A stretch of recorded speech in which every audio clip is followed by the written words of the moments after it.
What's up, guys? It's Joe Paz from 8-Bit Wave. We're here streaming to get our arrangement of the Demon Slayer opening. I'm sure that needs no introduction nowadays. What's up to Ghostly Gang? Ghosty Gang, excuse me. Nice to have you along for the ride this time around. We're seeing some usual faces, excited to kind of see that happening.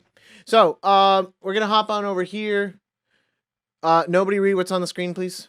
Where is it? New score. There we go. The other thing is a spoiler. It's a different arrangement that we did off screen that we're hoping to kind of show off later. So here we can actually see the whole beginning process from scratch. So the first thing I do is obviously pick the instruments. For the time being, I'm going to assume that I'm going to need Luciano, who plays alto sax and flute. I'm going to assume that I'm going to need him on alto based off what I'm hearing. I'm definitely going to have to be on tenor, so I'll add that as well. Clarinet is probably going to be exactly as is. Although Jackie does technically play the other stuff, it's like I'm pretty much going to keep her on clarinet because I'm going to need at least one of the higher voices. I do think I'll use the French horn for some lower harmonies. Oh, right, they call it horn in F or whatever it is.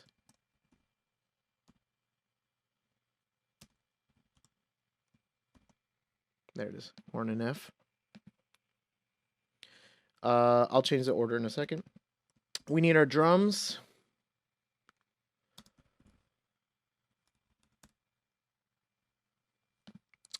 Man, the drums are always a weird one. Let me just do common instruments. There we go.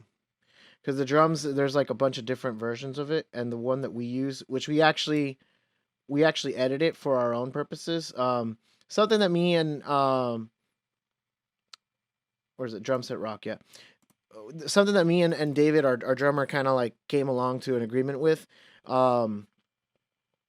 Where we do some stuff that's a little bit different than where everyone else tends to write stuff, just because it really depends. There's no like legitimate hard and fast rule on how to write for drums, so each line of the staff is slightly different, and we're definitely using electric bass, no acoustic for this one.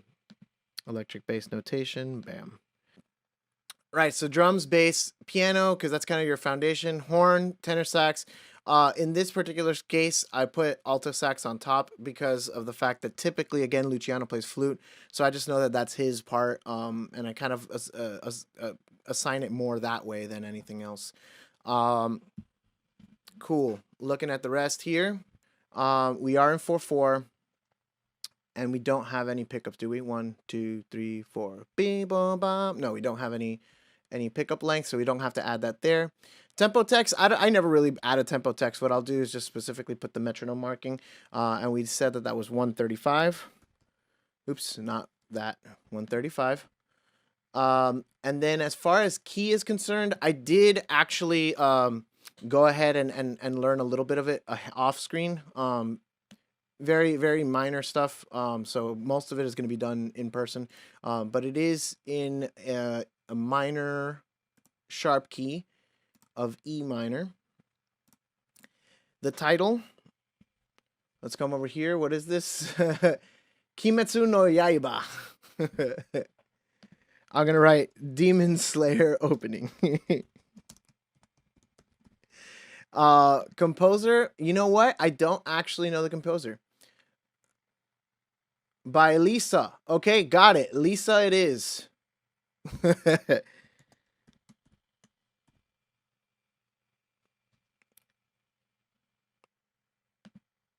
Lisa is the composer. And we got our lyricist. I'm going to go ahead and put arranged by yours truly. Bam. The opening theme name. Yeah, I know, but I'll just put it there because that way it'll be easier for us to kind of know exactly what it is. I guess, sure, I can do it. Good and... Yeah, but no, Sibelius is going to do it that way. I'm just going to put Demon Slayer opening theme. Because Sibelius will title it whatever this is, and so whenever I click on it, I'd rather have that. Our copyright information, there we go, we're good. All right, create. Bam. Should be popping up any second now. There it is on my bottom screen. Move it up here, and we got our score. There it is. Finishing touch on the beginning portions of the whole thing is I come over here, styles, subtitle, and just for my own purposes, because I do other arrangements for other groups, for 8-bit wave. There it is. Bam. Trademarked. Also, I'm going to move this little keypad there because I can't necessarily see what you guys are typing, and I want to be able to see that. I don't want to miss anything. All right, cool. So now that we have Sibelius open, it's not reading my keyboard. That's a quick fix. Go into our preferences, input devices, find new input devices. There it is. Now we got sound. So now we got sound. Let's come back in here. I'll choose the piano sound. And let's kind of figure some of this stuff out and start notating it.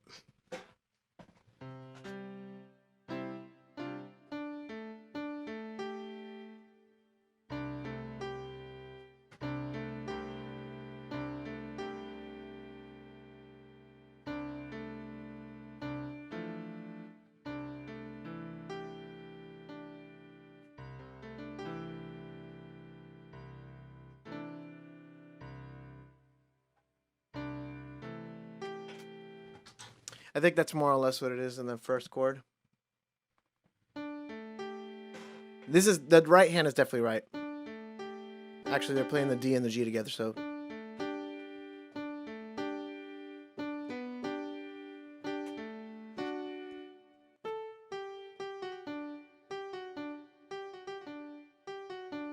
So.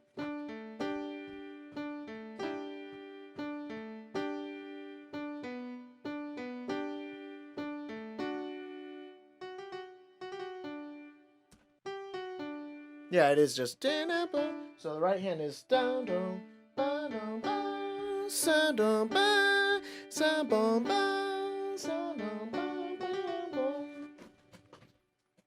let's go ahead and get that in. 2, 3. 1 and 2. Second. They're not eighth notes.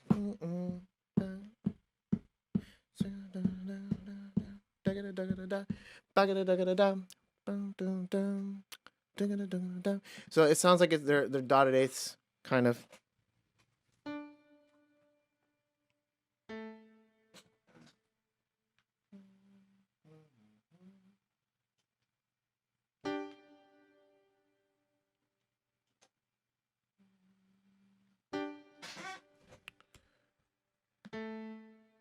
I don't want to bar this like that, but I do, and I also don't want this tie here. But I do want this to be detached here. That should be right. Yep, that's it. I guess I could also write it this way, just because I know Jose likes seeing it that way better, so I'll write it for him this way. And then tie that to the eighth note.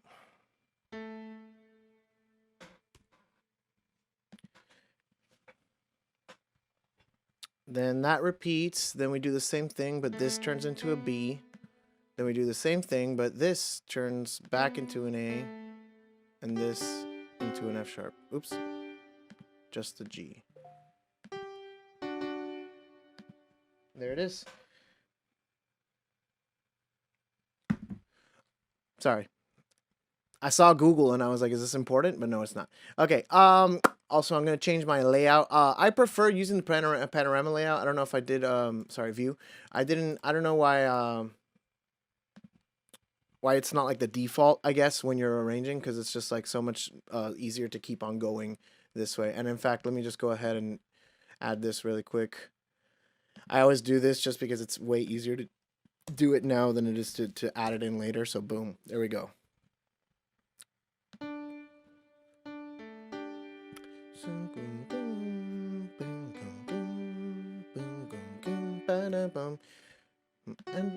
And for N.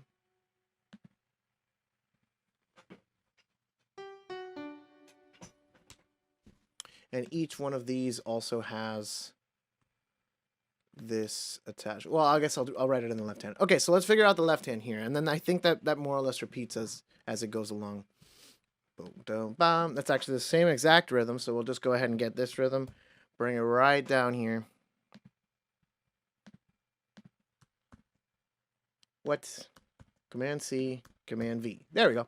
And then we'll just change the notes here. So.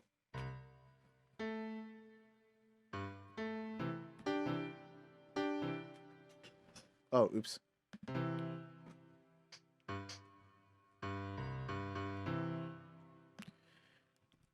That same thing happens up, except this note is a G. Then the whole thing moves up again. C, G, C, but this is back down to an E. Or excuse me, E, B, and G.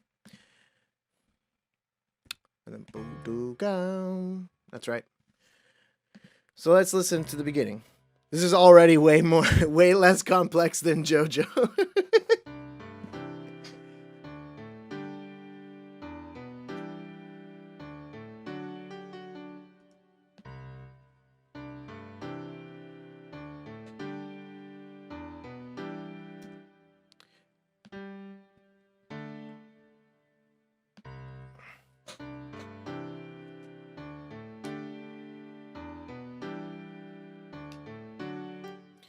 I'm actually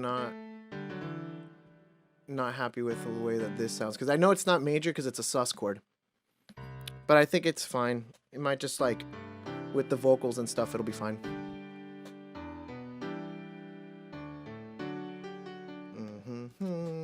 And then this pretty much repeats, so I'll just do that for now.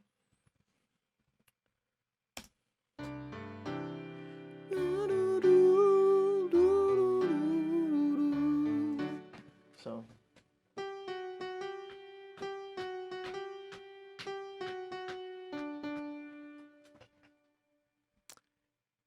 let's see where that sits here. Sure, I'm gonna give it a shot here on the tenor. So we got 1, 2, 3, 4. It's actually the same rhythm.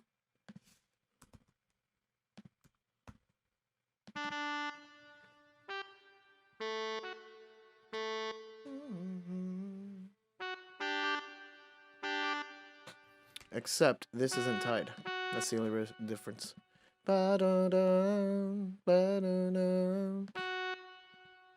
And actually, I think this is tied, but then this is.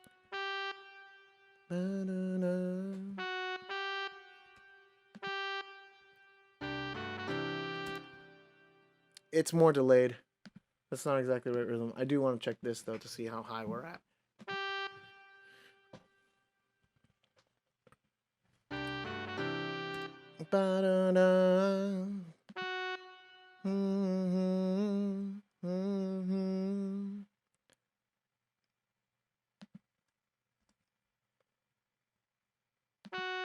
This actually still might be an eighth note, and they might just do that.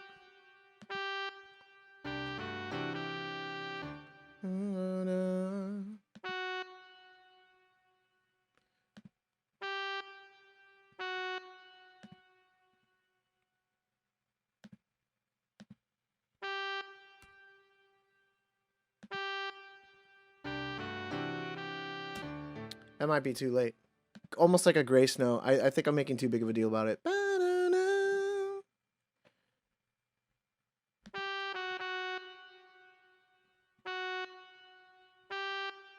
I'll just write it as a grace note, and that'll probably make more sense anyways.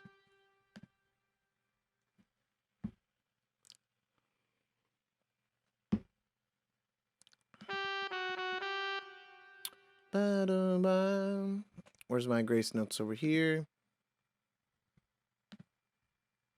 I think they're in the second menu. There they are. Bam, and then right there. Worst case scenario, I'll toss this on the alto, so heads up, Luciano.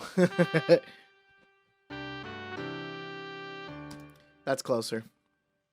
And then this time there's no grace note, so even easier. Ba-dum-dum-dum. Dum, ba-dum-dum-dum-dum.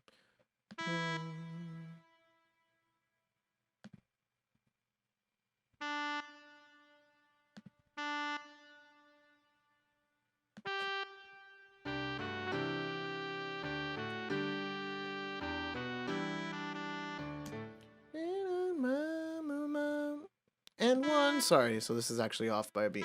So, boom. And 1, 2, 3, bum, ba, dum. 1, 2, 3, bum.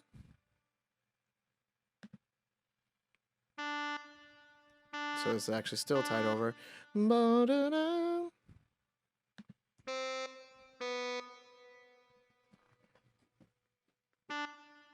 Ba, ba, ba, ba, ba, ba, ba.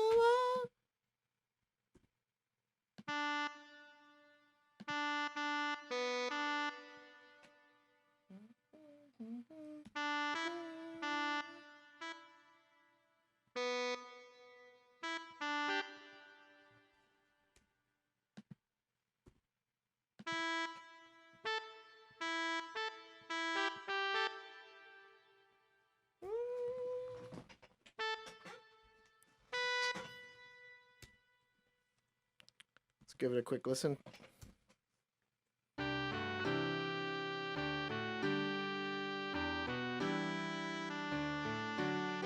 Oops. There we go.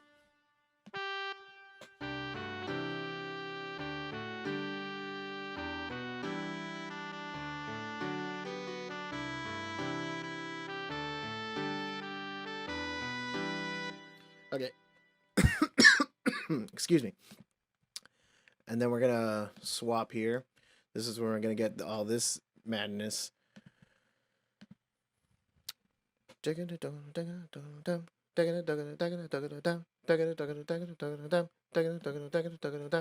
so that is the rhythm. So it's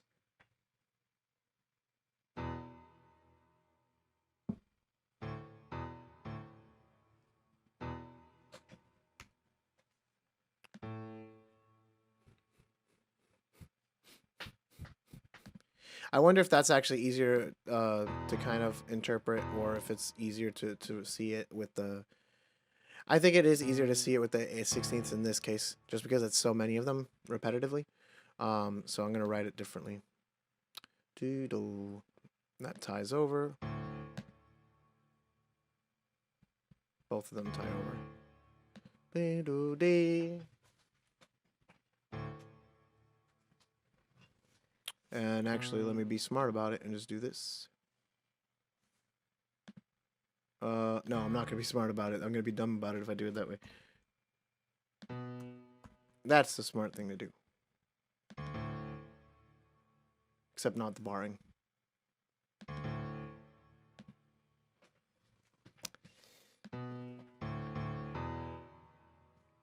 People bang.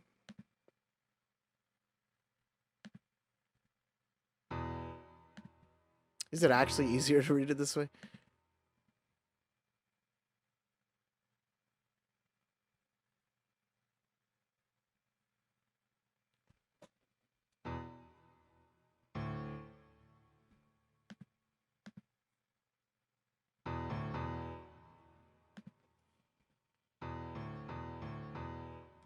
That's what it is.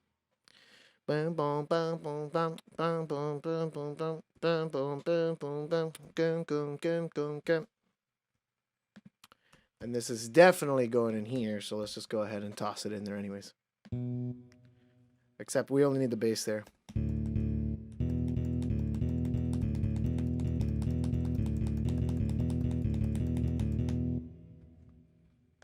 Although, honestly, Nick could probably play it that way. Nick is a guitarist first, so he's used to that power chord, like, you know, root and fifth kind of formation there.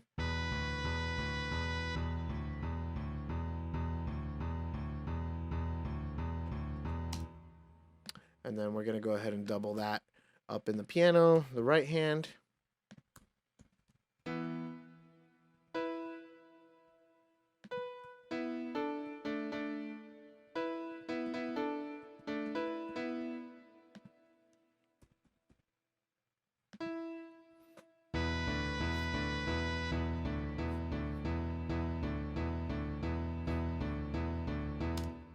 Okay, there we go. We're getting somewhere.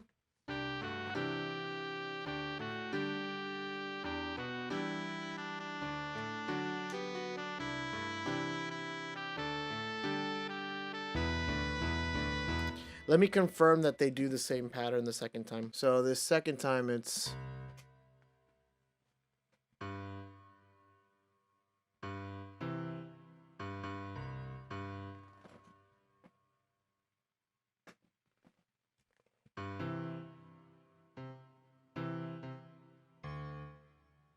And then this is just... Oh no. So then this is...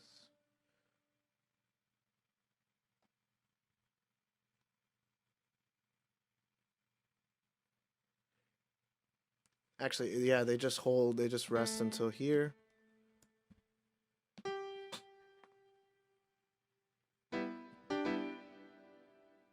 Oh, crap.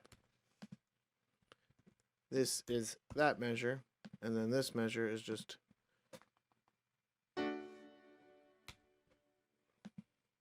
That should be right now. No, I want to hear the whole thing.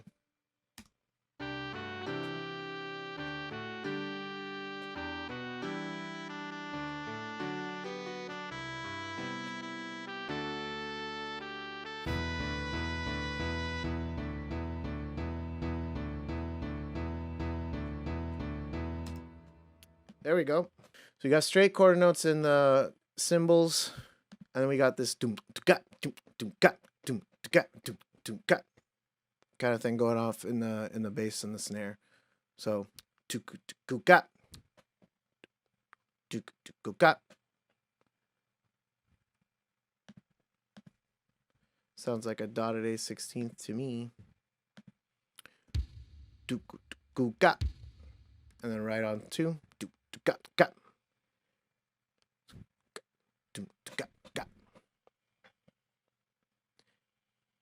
Lucas, do you play anything? Because if you're using transcribing, it sounds like you're definitely a musician of some sort.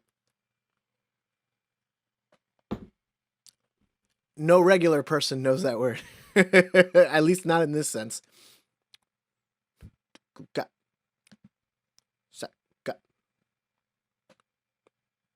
I actually think it's the same kind of rhythm here with the snare drum.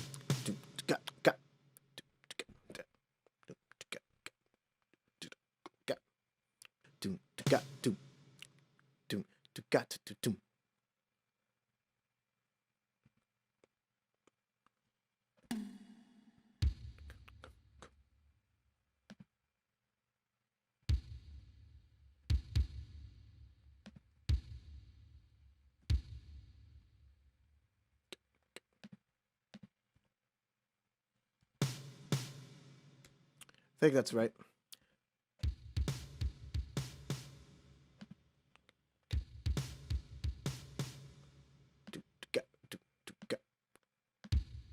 Got. So actually right in here, that's where the snare hit is.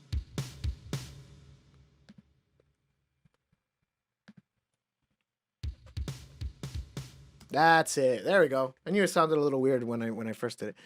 So we got that, and then let's add our second voice here, where we're just gonna have quarter notes on the crash.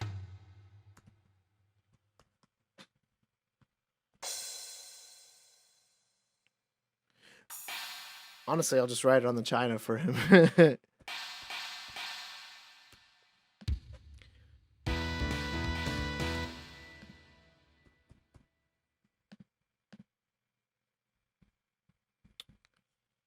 So let's check it out. Here we go.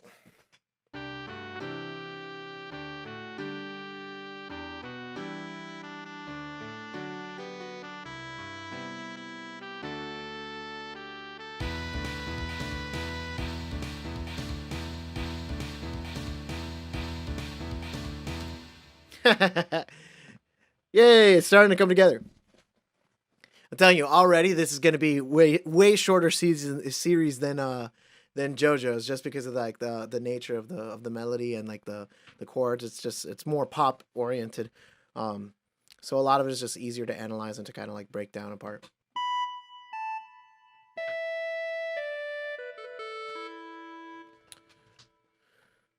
let's see how that kind of plays in. Do we want to do that? Because that is a very good question.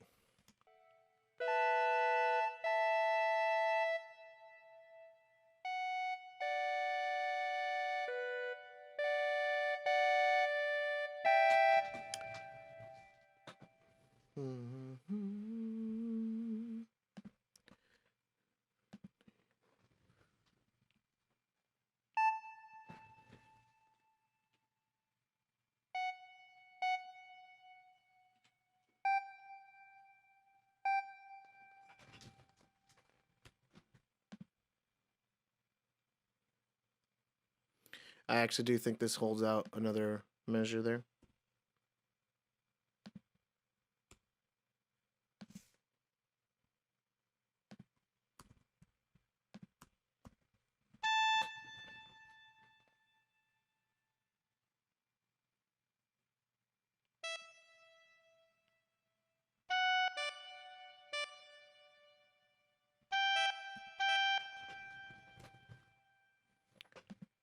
Let's see what that sounds like.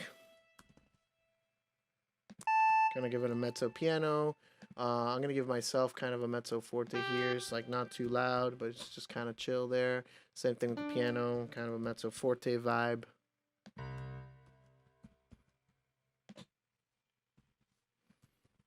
Just nice and chill until we get to the inevitable fortes all across here. Let me just, bam.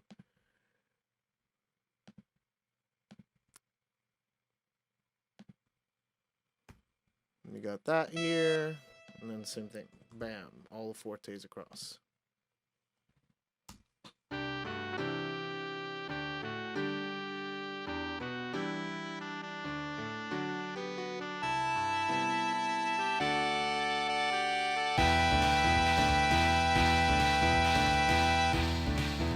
I mean, if I have that, I might as well add the French horn. I dig it, but I think it even needs to come out softer.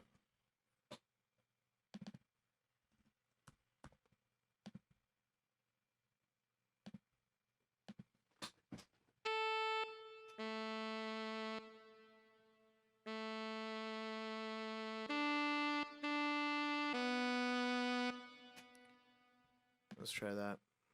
Ma, wa, ma, mom.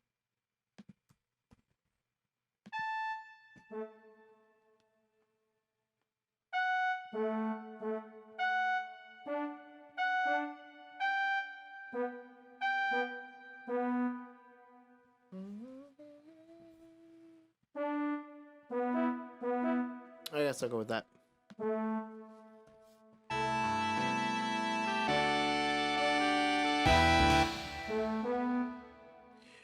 You know what? Would that be cool?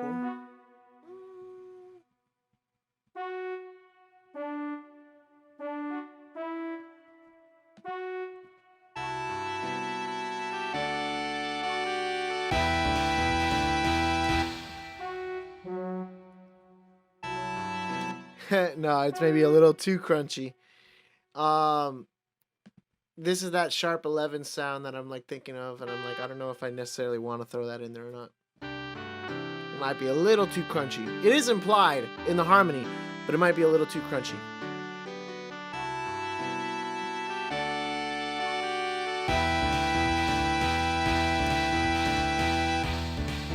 I mean, there always is the ability to do this.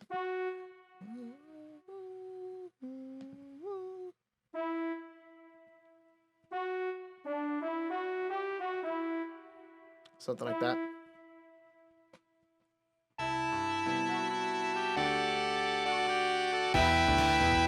Or even...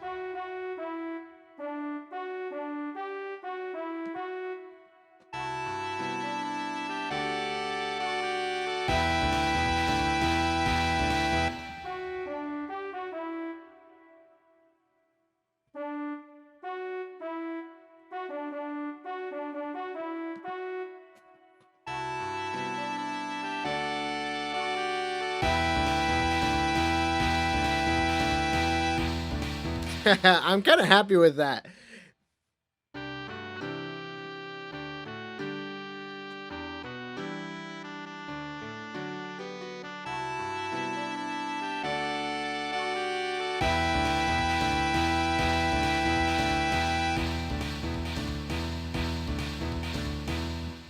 That's actually kind of really cool. I'm thinking of maybe adding a little bit of the, at least maybe the clarinet, and then it builds up. But I almost like better just the tenor and the piano, so that then when everyone else comes in, it's like a big texture change.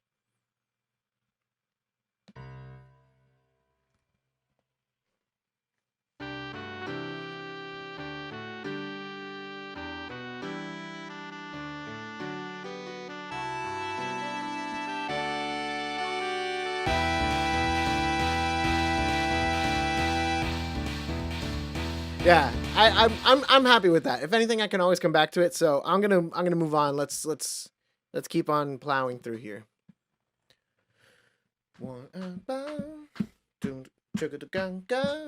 So it's that same rhythm, dude. This is gonna be like copy and paste of this thing is gonna basically be the whole medley apparently.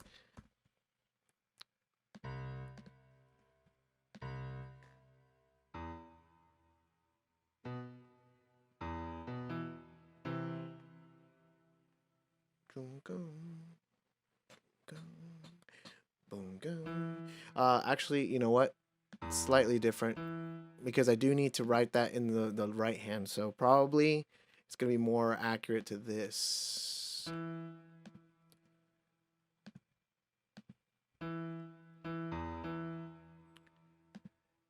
And then this happens right on the E of one, or the one E and da.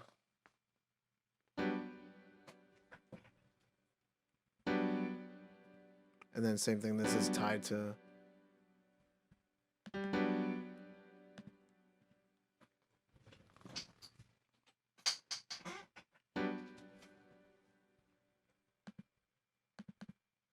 does that look so ugly? They're like on top of each other.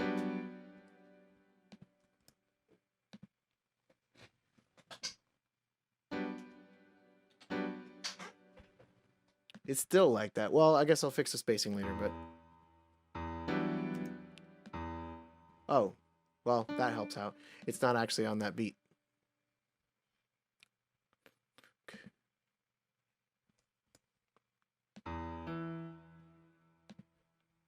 Oh, right. That's why, because it's not the same rhythm as the bass. My bad, my bad. It's here.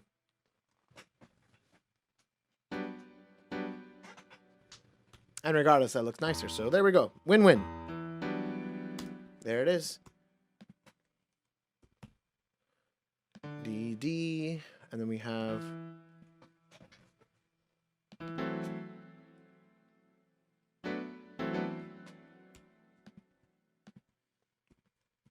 Then C. And then back to this chord. We're just flying by this theme. Boom, there it is. There's our verse.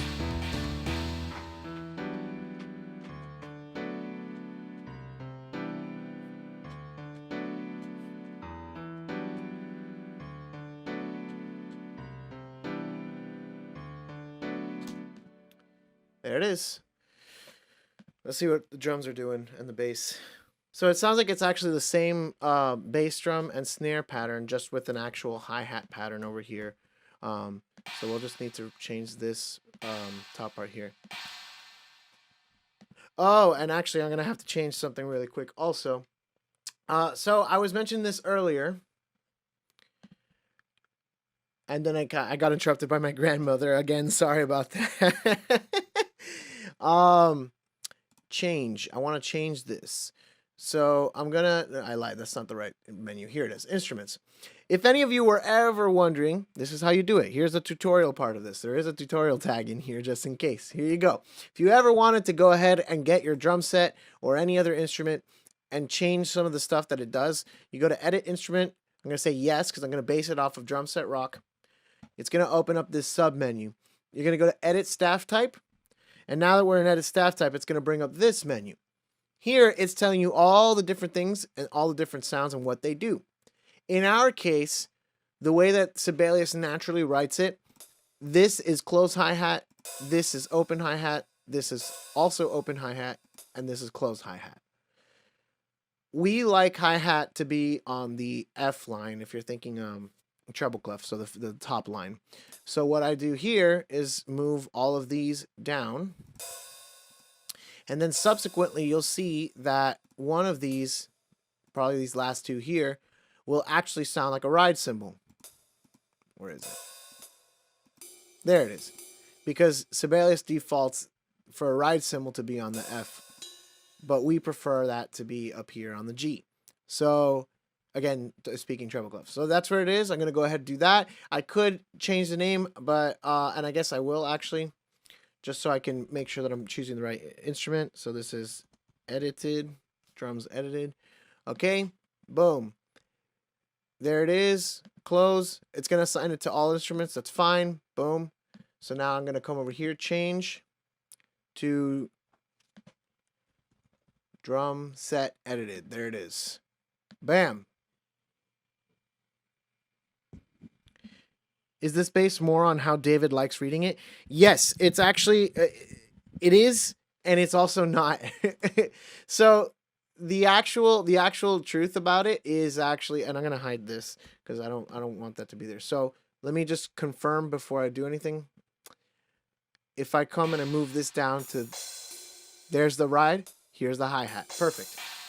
So to answer your question, Luciano, yes, David prefers reading it, but technically it's because I pushed it on him. So the real truth behind where that notation came from is that when we first started doing the arrangements, a lot of our arrangements were on StaffPad. StaffPad is a British company, and over there in Britain, that's the way that they default. Is hi-hat is on F, and then the G is right above, and then cymbal is still on A. The rest of it is still the same. Snare is still on C, F is bass drum. The rest of it is exactly the same. The only difference was that the hi-hat and the ride were switched. So I wrote the arrangements not knowing enough about how to like write drum music based off what I heard. So I would write the hi-hat on F. And so eventually David got used to it. And then when I switched to Sibelius, I had to tell him, hey man, hi-hat is now G. And he was like, is there a way to make it back to like F just so we keep on reading it and all the arrangements have the same like format? And I was like, I guess I'll have to find out.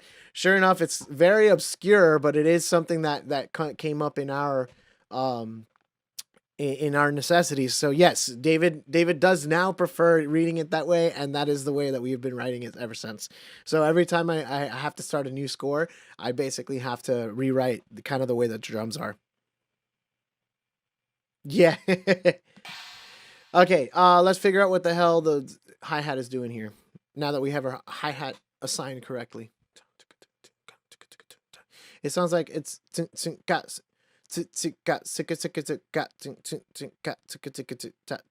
that's eighth. Oh, let me move this down here.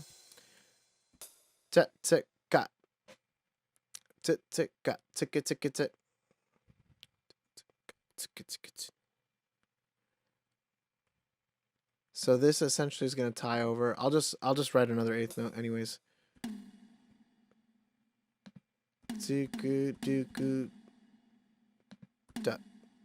Got.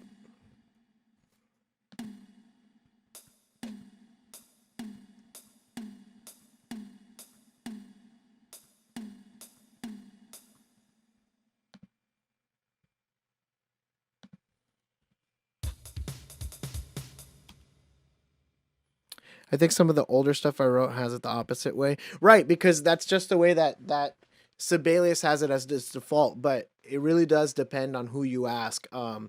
I've seen, again, both ways, and again, I do also think it depends on where you hail from, i.e., again, the British do it a different way. But I mean, they even just music differently. They like, what is it, quaver and semi-quaver, and crotchet is, right, crotchet is quarter note, quaver is eighth note. Or am I wrong? And then a brev is a whole note. A semi-brev is a half note. It's like, yeah, they have, it's not even a couleur thing. It's like legit different naming, you know? It's like, it's just all over the place. Not that one way is wrong or correct, whatever, but it's just very different. So it's like the naming system of it is odd. Okay. So yeah, that's definitely the groove, and we're just gonna go ahead and do this and that and that. Boom, there's our groove.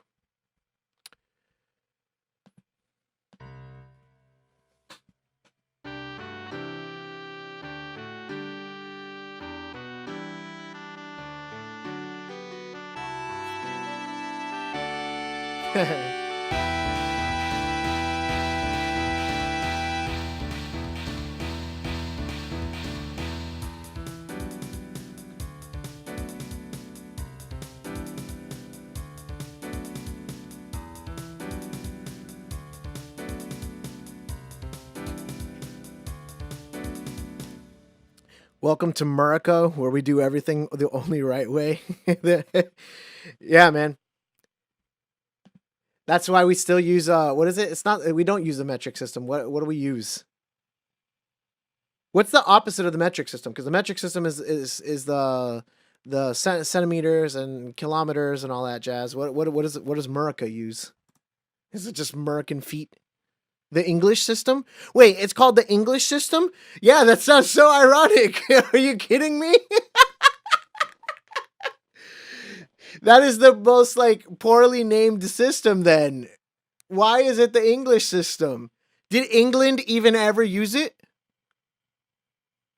Because as far as I've always known, they've like, scientific method, and they use all the like typical like measurements and stuff.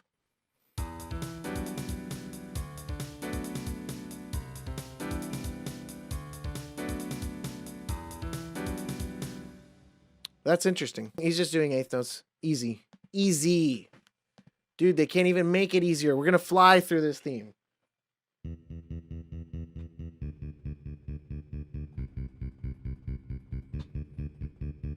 Oh, crap. I messed up.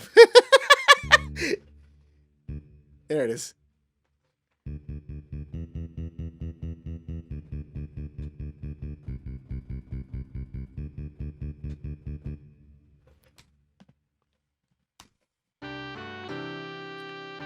Your tardiness? No, man, you're good. That's what we're here for. It's just like, we have to do this anyways. It's just we would like to have people along for the ride, and it gives us a way to interact with you guys in a different way.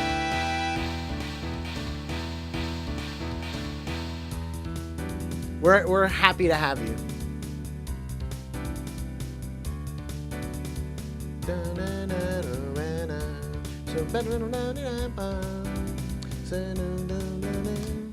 Yeah, so I mean that's what I'm saying, dude. JoJo's just takes a long time because there's a lot of stuff. This is like flying. I'm excited. I'm glad about it though.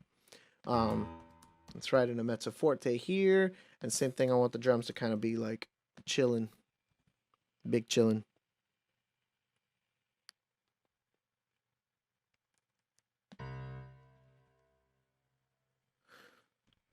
And then the question then is essentially, do we want to continue with the tenor sax as the melody? Because I have the option to possibly change it here.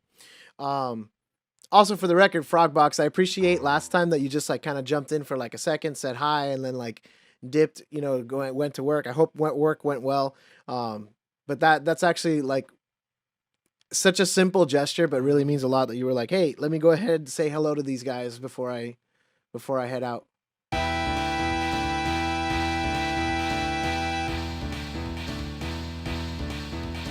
Nice. No, dude, I don't think I'll ever be that quick. For me to be that quick, I'd have to be probably a better piano player. And even then, Sibelius is kind of like, because you could just like let Sibelius play and then like play out the part and it'll write it out for you. But you have to be like metronomically perfect practically for it to really understand what you're doing, let alone like you can't leave your fingers on any of the keys, because it's the longer you leave the key on, it'll write it as a longer note. I could try, in fact, I guess for shits and giggles. Hey David, what's up? Hey David, check this out.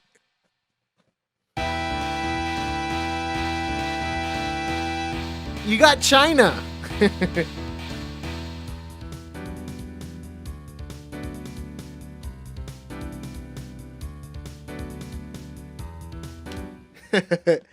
um. So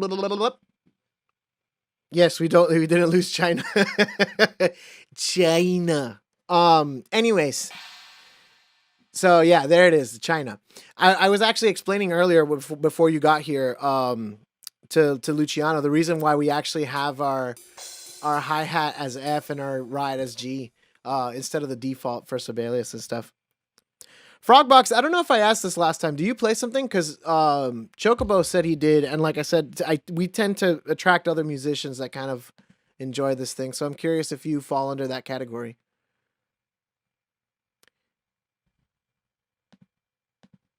Let me figure out the melody. Play the drums as a kid. It's been a while. Rusty as hell now. Oh, cool. Nice. That's awesome. So then, yeah, you'll kind of appreciate some of the drum grooves here that are going on.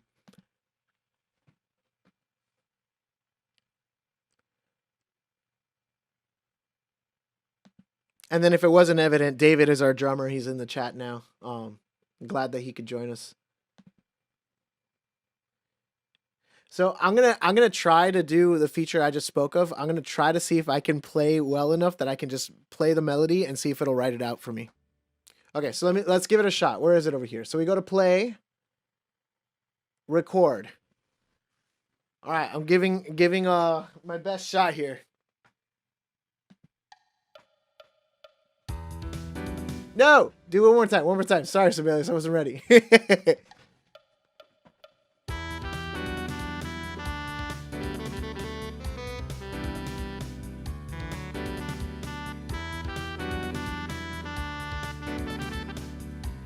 Whatever the rest of it is. Okay, so see, look at this jarbled mess. It actually kind of got this part right. This measure might be right. Actually, okay, good. I got one measure. Yeah, but it's like the rest of it is just like garbled mess because there's like no way. I'm not a good enough player. Have been to your performances and cons and other venues. Yeah, man, it's definitely been a pleasure. I wish we could be back. I'm like dying to like, play live again.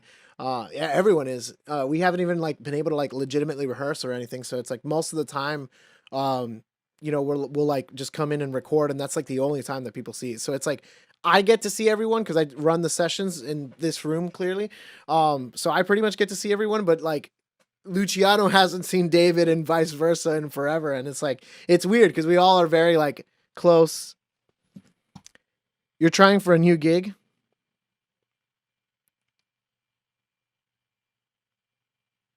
Wait, what? You're gonna buy a new China? Dude, but that China, you've had it forever, man. David and I went to high school, for the record. So that's why it's like I know that he's been there forever. But as I was saying, Frogbox, I really appreciate you being here. I was actually curious because I was like, I know that you said you've been to our performances before. So I was trying to figure out like, obviously without asking identity and stuff, like who you are. I'm like, I wonder if I remember who this person is. But it's like that's the one thing that I don't like about YouTube, I guess, because it's like I have no clue who's who per se. But you are now Frogbox and will forever be Frogbox. The next time we do a con and come see us, just be like, hey, I'm Frogbox. I will officially know who you are.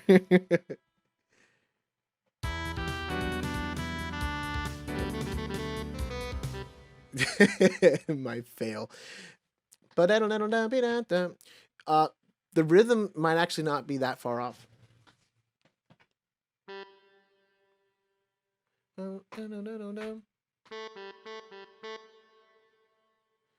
I don't know about this triplet though.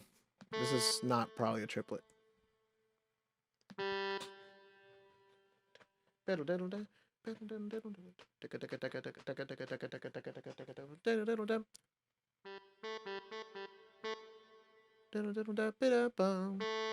So that's a rest.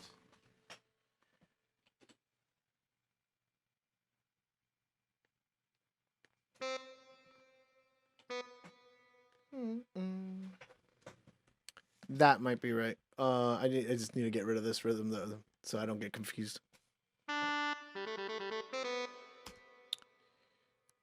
Close, but no cigar. It's not a true China. It's called a stack, but gives that short cut China sound, but it'll give a legit one. You'll hear the difference once I get it. So is it smaller? I just want to know because again, this room, I don't want to give the impression like this room is not that big. It's really not. So when David comes in to record the drums, it's like he takes up literally left to right. So I'm actually just afraid of like how big this new cymbal is. Like, what if it doesn't fit?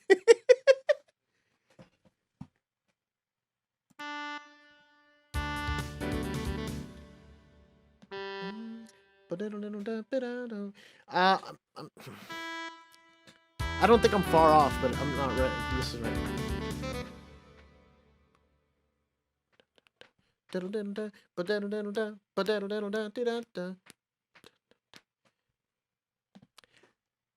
Can I give it a shot? Maybe I can give it a shot. I'm gonna give it another shot.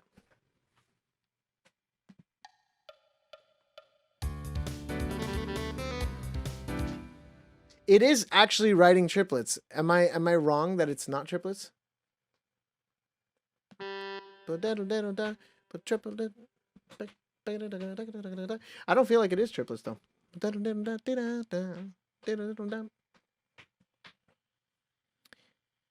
It's a 16-inch compared to the 14-inch stack, brighter and better clashing sounds. Okay, so it's only slightly bigger. Okay. I mean, you made it sound like it might be like massive.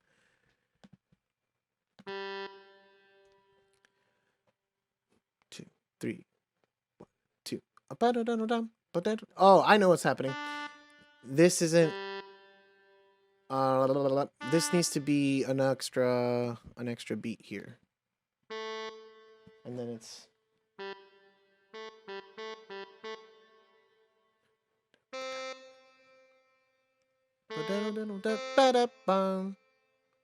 Yeah, that's what it is.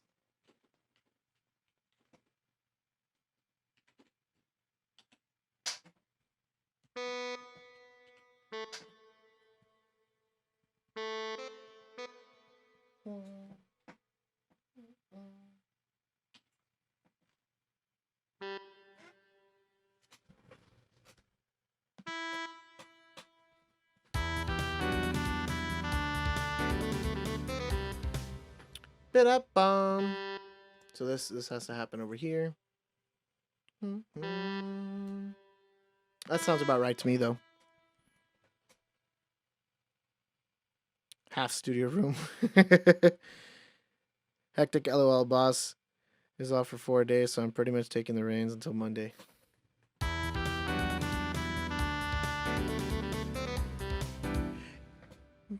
And this should definitely tie over.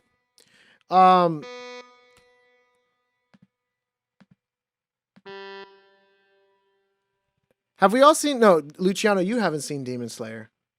Has the rest of everyone else here seen Demon Slayer? I think David has. I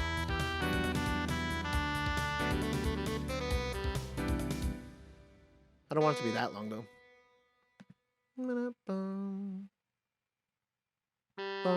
3, 4, 1, and 2, and 3. So yeah, this is actually for the rest of the measure, so that's easy. Bam. Wait. Bam. Nope, never seen it. You should. It's good. But I asked for a reason because I do want to see what opinions are.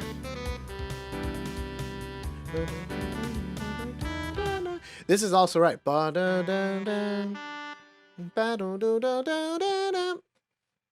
up, but down, one up, but down. So this is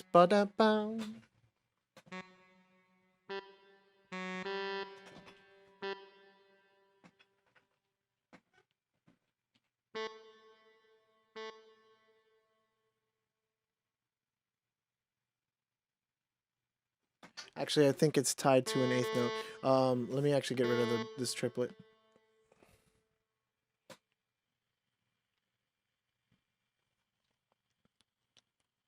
Bits and pieces of Demon Slayer. I think the theme sounds cool. The theme is great, but I'd say about 50% of those are actually good from the anime I've seen. Yeah, so that's exactly what I was gonna say. That I've seen the whole thing. Obviously, other than I haven't read the manga. I don't know how it ends and whatnot. But I feel like the hype is mostly in the theme. It's still a great show. Like it has really good moments and stuff. But I feel like most of the hype of the show is actually in the theme and the visuals. I will say that much. The visuals are top notch. But I feel like in the story department, I'm like, there's better. It's maybe a little overhyped.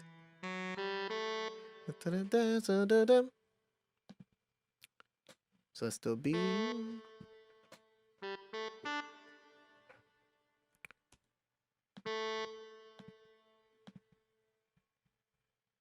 But I still would recommend it. That's for sure.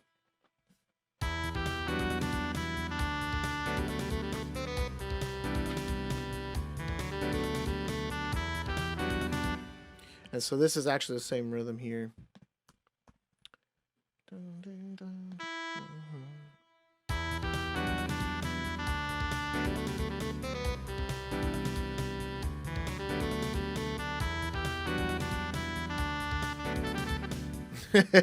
Might fail again.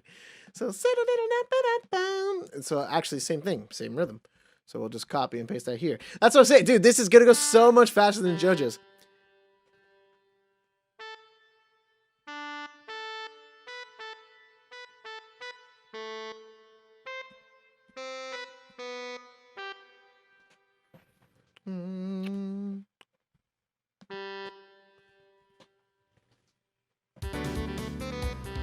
It's just that the medleys take so much longer because there's so much more brain power that goes into them. Oh, is it not the same rhythm? Ba-diddle-diddle-dam.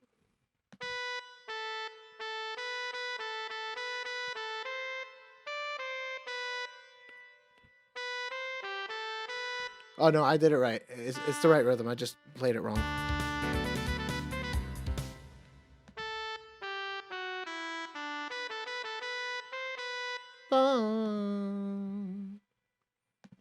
And that's relatively this similar thing. 2, 3, 4, and 1. Dun, dun, dun. So you take that off. Tie. Eighth note. Ba-da-da-da. Oh.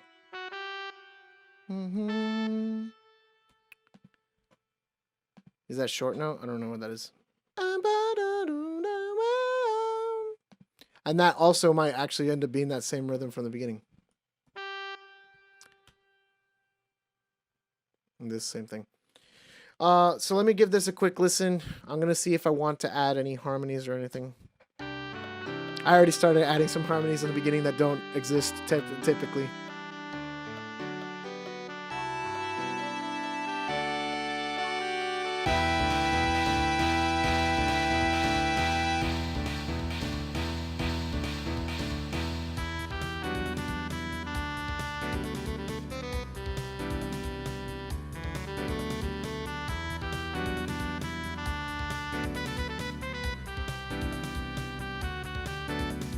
See, dum bum ba dum.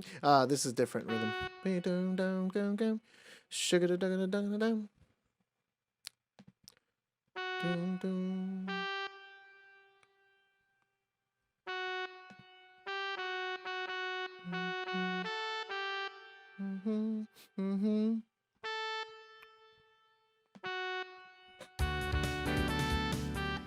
Yep, that's it.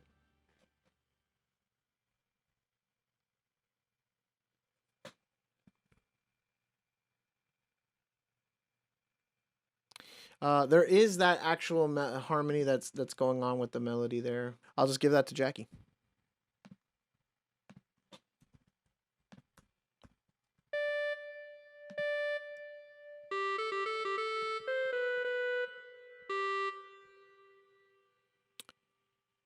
The theme is God tier. That's what I'm saying. I feel like most of the hype of the show comes from the theme. The theme is really good. I can't take that at all away. And even besides that, a lot of the other music in the show, I do eventually want to do more with Demon Slayer. Like I would like to give it a proper medley, but I think it's just like the problem with, like I said, with the medleys is there's a lot more brain power going into it, so it takes a lot longer to produce. So because of that, it's easier to do some of these shorter things, and we're actually missing that. Again, Frogbox has been to our shows, and other people can confirm.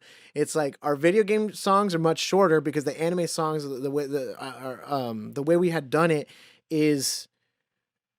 was for the album, where we wanted to like kind of have the whole spectrum of the anime like put in one like medley. And that was ambitious and crazy, but at the end of the day, we kind of need to come back and be like, we need some shorter anime. So that's why we're doing some of these like more opening themes. There's another opening theme that I did off camera, and that one is also a lot of fun too. Have they changed the theme yet, or is it still the same opening throughout? Well, they're doing season 2 now. Also, welcome, Daniel. They're doing season 2 now, but I don't know if they're going to change it. Most likely they will. And I don't know how they can make it more hype than this one. So, but yeah, it does continue the same theme for the whole season. David, start studying that fill. In fact, I'm going to do it for you now. Hey, ready? Here you go. I'm gonna cop out. Here's the arranger's cop out. Not really. It honestly, it's whenever I want David to just be David, I write this in, which is I'm sure again for you drummers it's normal, but for other people that aren't used to it, aren't used to seeing it, it's different. What? No, come on. Am I doing the wrong key command? Because I'm not looking at my keyboard. There it is.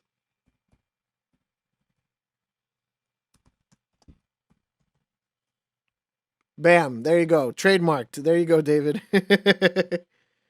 Here, I'll even put it full screen. There, you can see it. There it is. Phil.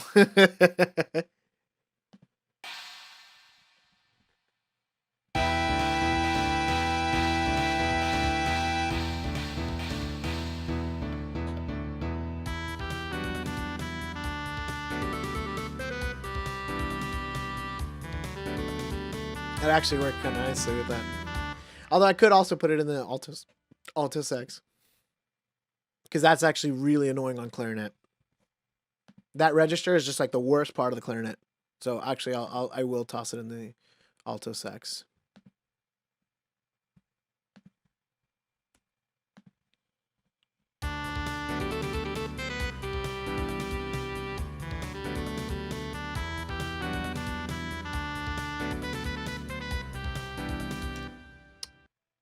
In this one.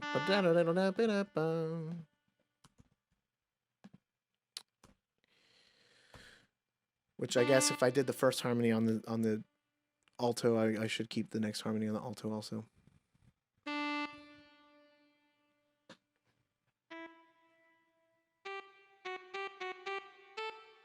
Oops. No.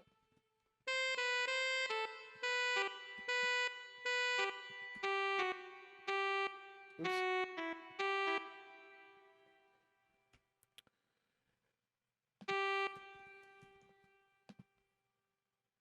Let's write that in, and then we're back at mezzo forte here. I wrote dynamics for everyone else. Yeah.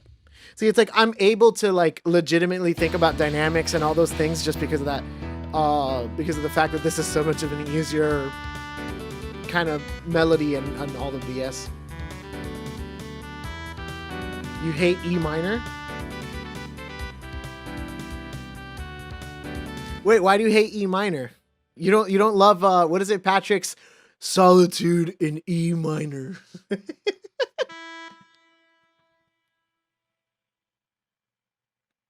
What's wrong with E minor, Danny?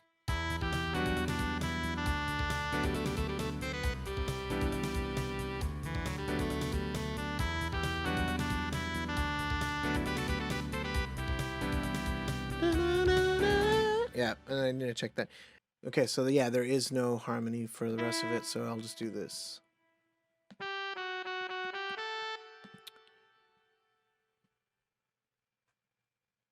All right, let's listen to what else is going on in the background there.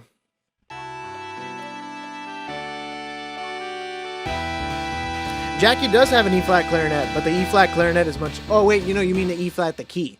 Because I was thinking about E-flat clarinet, which is a thing.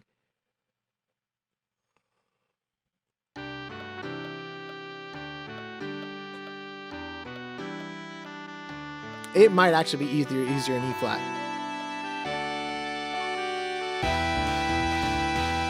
Like, just ironically, it might actually be easier in E-flat, but this is where we're doing it.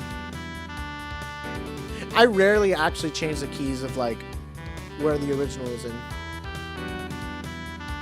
I'm dumb. I don't want to be listening to this. Not that I don't. I want to be listening to this to see if there's anything else in the background. So here's another 8 bars of music. Just bam, done. Oops, wrong thing. Boom, done. And then I'll just take these out here.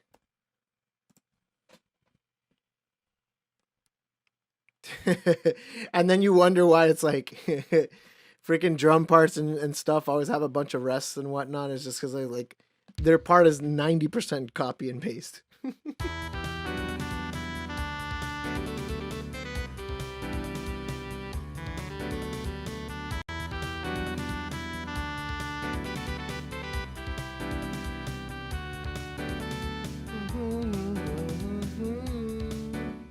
So bam, bam, bam, bam, bam. I'm pretty sure that still is this same rhythm.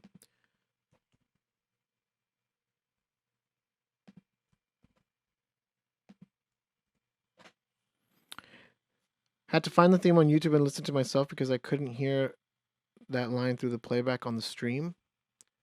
Yeah, no, it's super in the background. I mean, are you hearing the audio fine? Because I can turn up the audio a little bit more. If it's not like coming through like clear.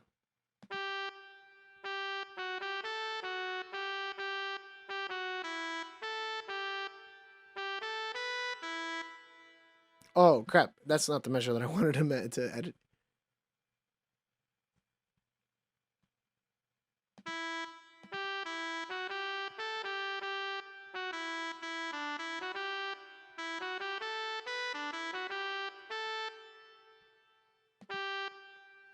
I hear it fine, but I think it's more than audio I probably compressed. Yeah, I mean, because it is going through YouTube's compression algorithm and stuff, so it's possible that it's just being compressed and like not being clean.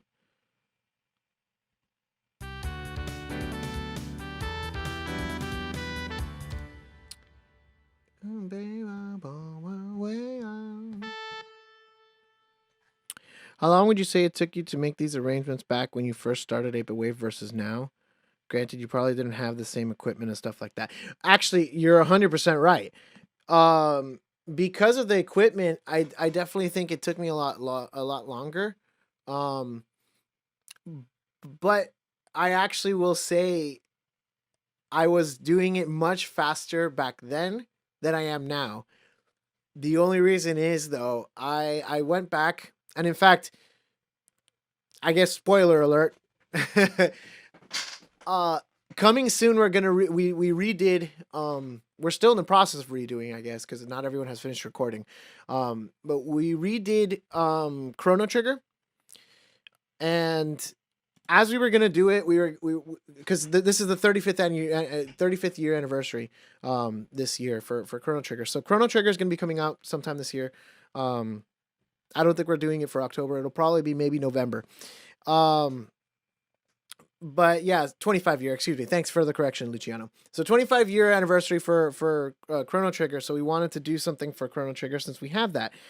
When I listened back to it, I was like, man, it sounds good, but if I wrote it again nowadays, I would probably write this completely different. So there are some sections that I went back and I rewrote. The first theme I rewrote. The second theme has a different drum groove. The third theme also has a difference in the drums. Some minor changes in the third theme, also Frog's theme. I I don't know if I did touch the Temple of Zeal or whatever, the Corridors of Time, that theme. Lavos' theme is the same. It's that one little interlude of Lavos' theme. But the final theme is almost completely rewritten. And there's multiple things behind that. Just vision, differences in ideas, different things that I learned over the time that I was like, this sounds better, adding this counter melody here, adding that, changing the what instruments have what part of the melody, stuff like that. That changed a lot. So I will say it takes me longer to do them now than it did back then, but that's because I'm paying way more attention to detail and like really kind of fine tuning the process. But I guess something like this theme, I would say I could have done in about a week if I worked every day. JoJo's and like the longer medleys, those definitely take minimum maybe 2 to 3 weeks. Also, spoiler alert, I did a Legend of Zelda thing because we wanted another Legend of Zelda thing. I'm not gonna say what it is because I'm very excited about what it is. I don't know when we're gonna do it. It's probably gonna be recorded sometime next year. I don't think it'll come out this year. But I did that, and that took me. It's a 10-minute like thing that I did, and I want to say it did take me about 2 to 3 weeks. So I would say the longer medleys, 2 to 3 weeks, maybe a month, at like tops. Songs, when it's just like a theme, I can do that in about a week if I'm good. Because like without interruptions and without like other things kind of getting in the way, because life does tend to get in the way of that sometimes. But yeah, I hope that answers your question, Danny.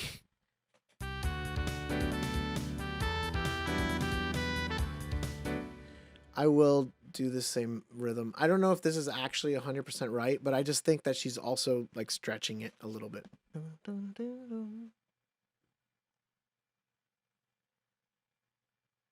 Yeah. This makes sense. It's just that she's not playing it so metronomically.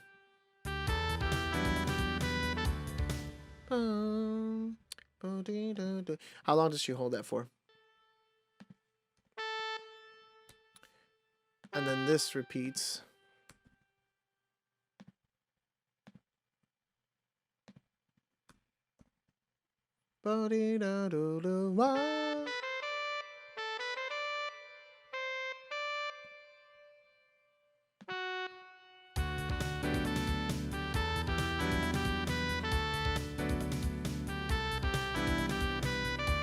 Oh, no, it's here. So, I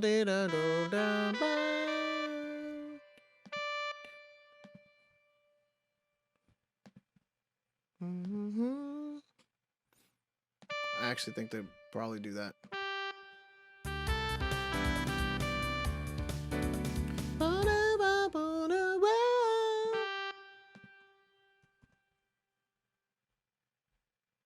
So same deal here.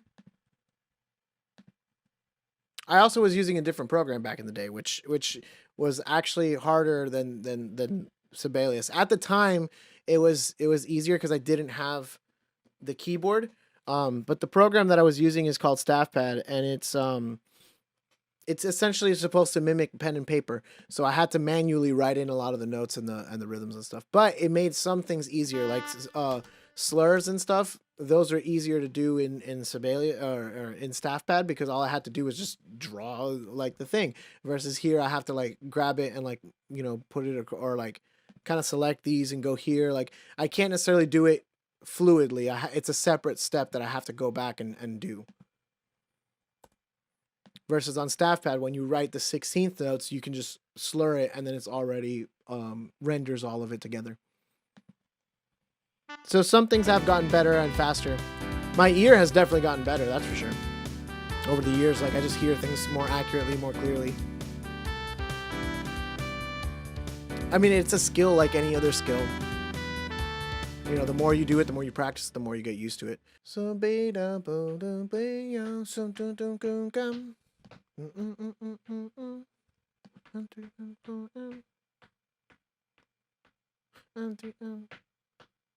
Two, three. Yeah, N3, N2, N3. Oh no. 3 up. N2, N3 up. So yeah, it's here. Dun, dun, dun. N2, N3 up.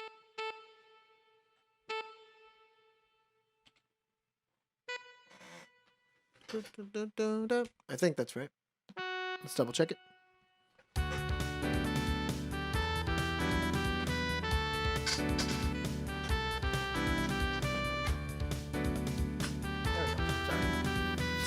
I got stuck.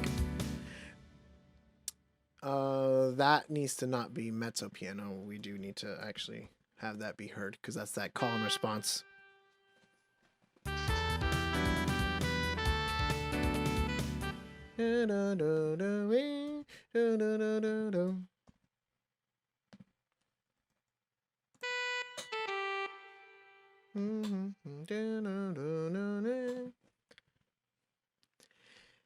Alright, I guess it's time to figure out what the hell I'm going to do for those arpeggios. So dee da boom dum bing triplet triplet triplet triplet triplet dum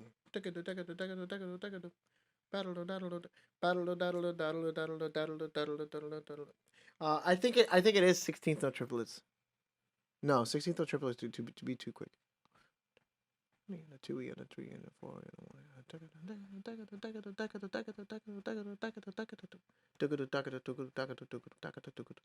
It is 16th note triplets. I'm right. Always go with your gut feeling. It's usually right. Oh, great. I'm dumb. I can also just do this. Interesting.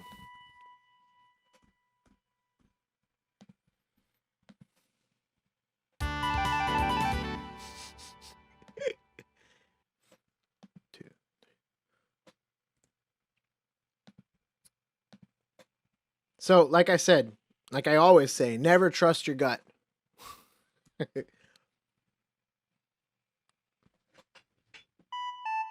I also don't think it's triplets, though, but...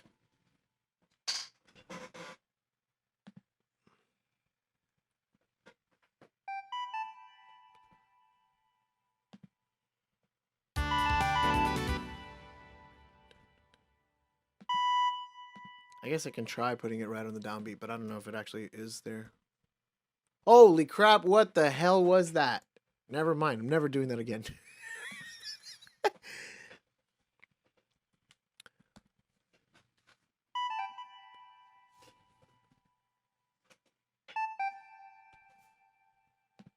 Yeah, as I've said previously, and this one actually is for real. The process, unfortunately, nowadays requires a lot more trial and error than people probably realize.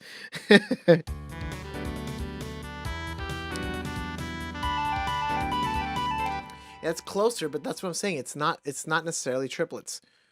Regardless, that's also the wrong spot there. It's over here. It's not exactly triplets. And it's definitely not double, so it's like it's in between. It's can't be a 5-tuplet. What is it? Is it just that I'm hearing it too fast? I'm actually going back to the idea that it might be a triplet of some sort, like a 16th note triplet.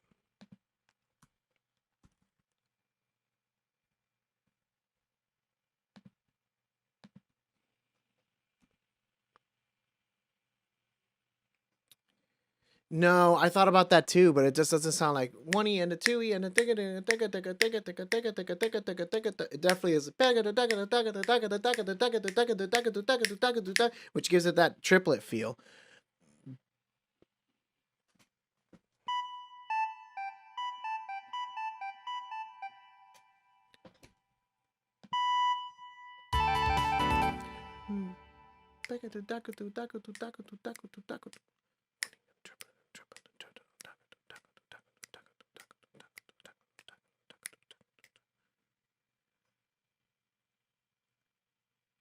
It does vary from one measure to the other. That's true.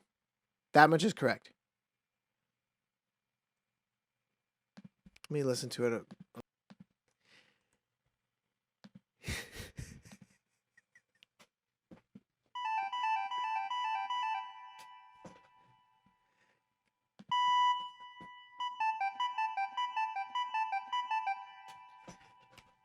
If this is it, I hate you, Luciano.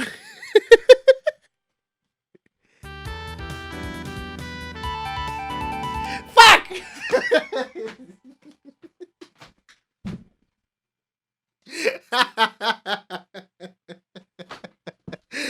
God damn it.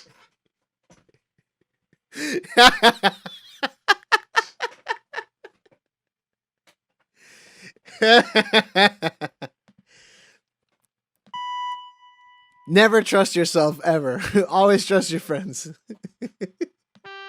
This message is just gonna keep changing until the end.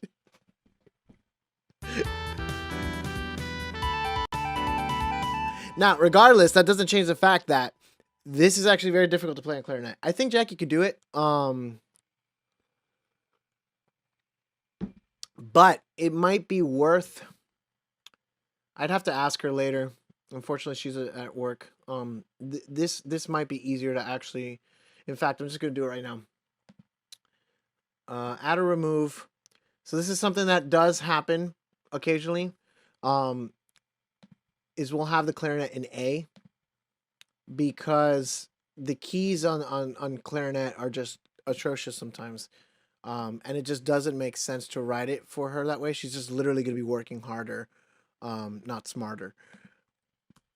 So I do think this is one of those instances where she'll probably agree. I'll ask her later when she's free. But I do think... Actually, that puts it higher.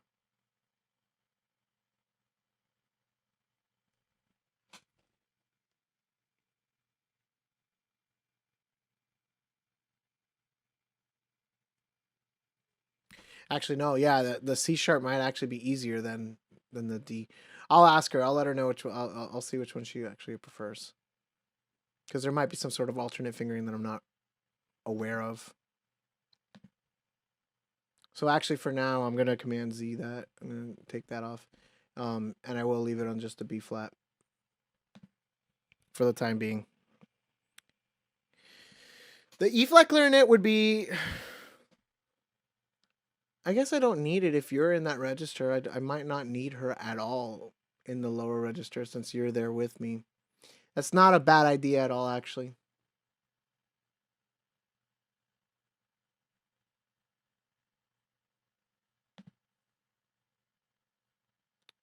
Let's check it out.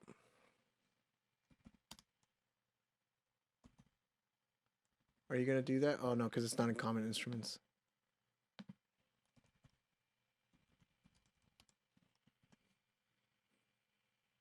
Right, exactly.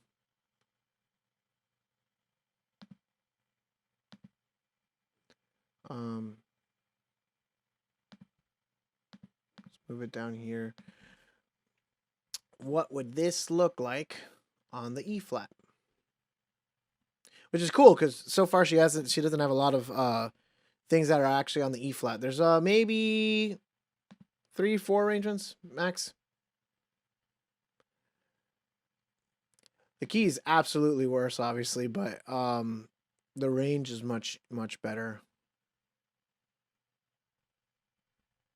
Yeah, that's definitely more doable.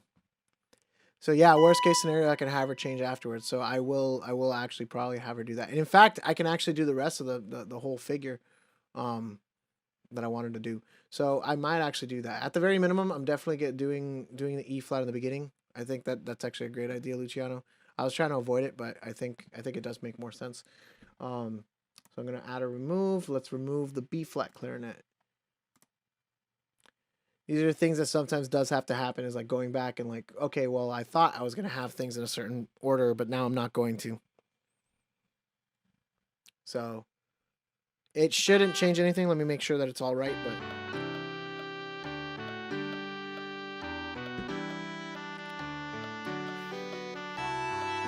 yeah.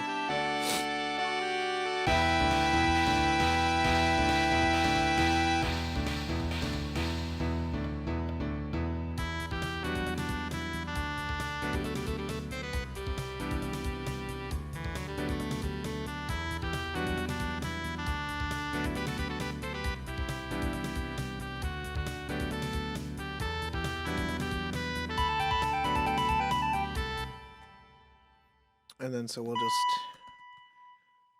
mezzo piano very soft in there.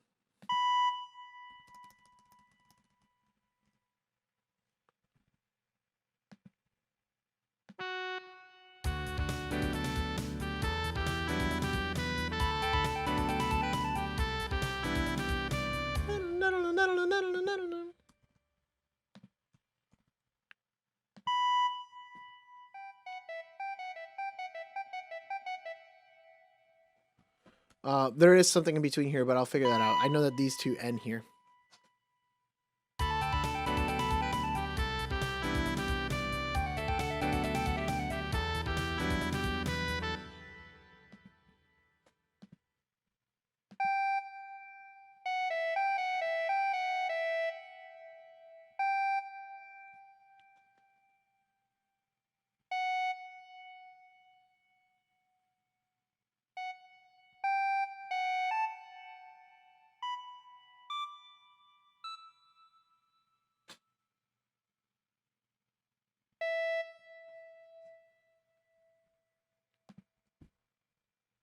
I think that's about right.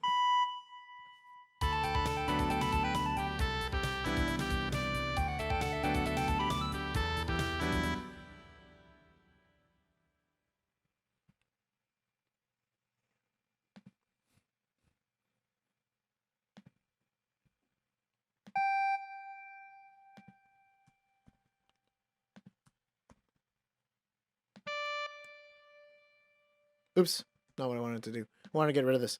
Sorry, I was kind of focused for a second.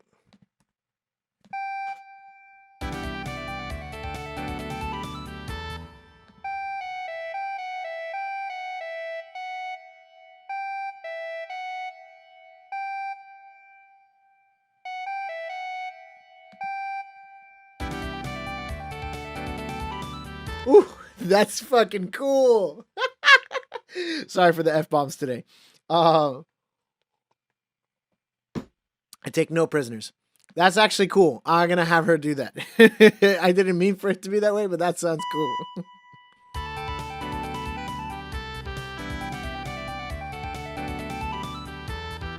That like little switch.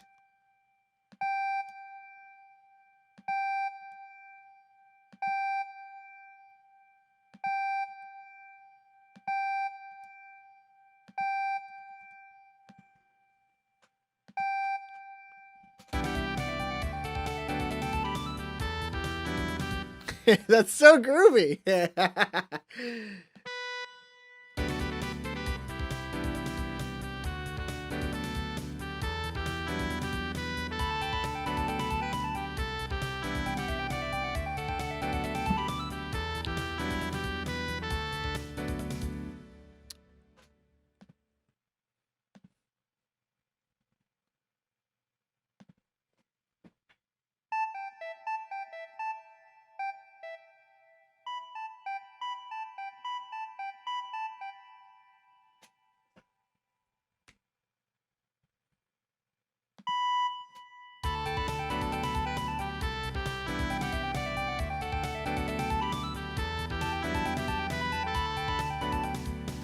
That's such a cool little thing. I think there's one more actually.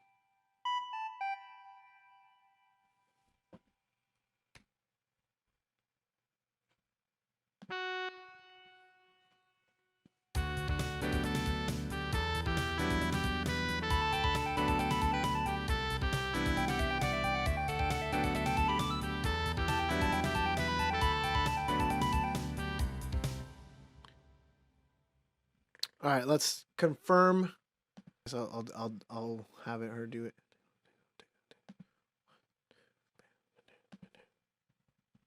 I think it happens right here. Bam, poketing, poketing, poketing, bam, poketa. 1 and a 2 and a 2 and a down.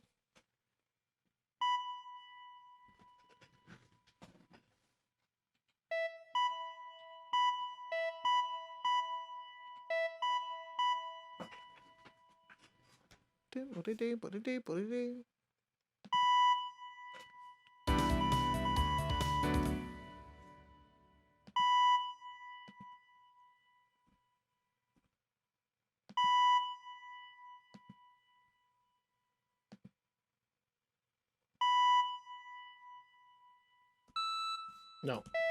There we go. All right, so that should kind of constitute this whole verse section. We should be moving into like the pre-chorus.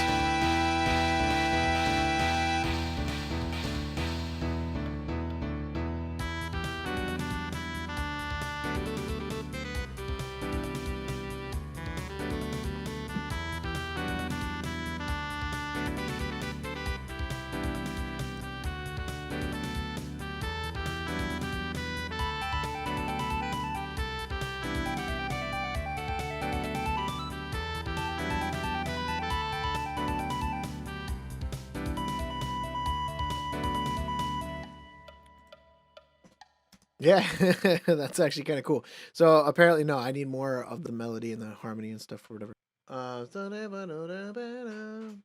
One, two.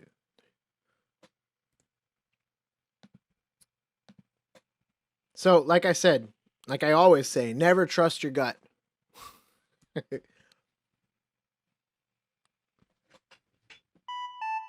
I also don't think it's triplets though, but.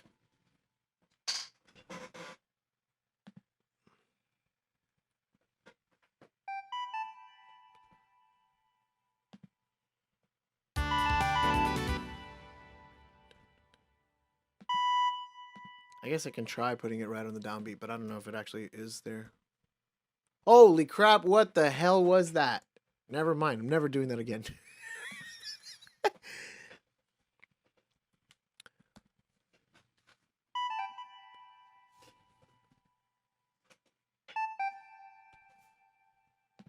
Yeah, as I've said previously, and this one actually is for real. The process, unfortunately, nowadays requires a lot more trial and error than people probably realize.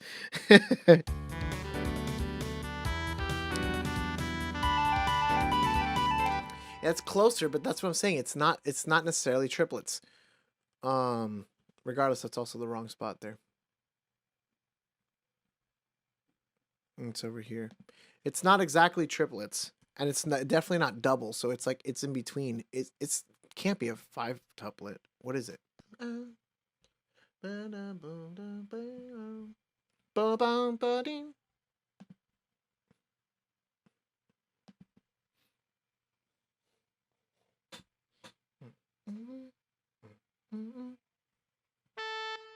So she does this.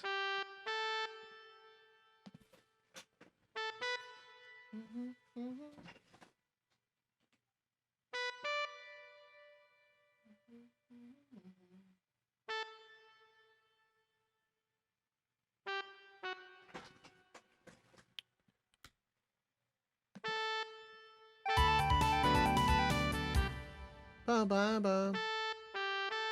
Ba ba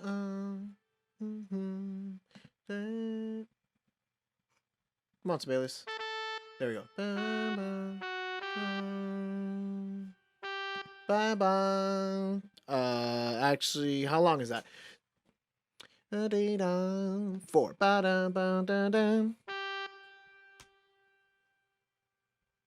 Let's give that a listen to make sure we got it right.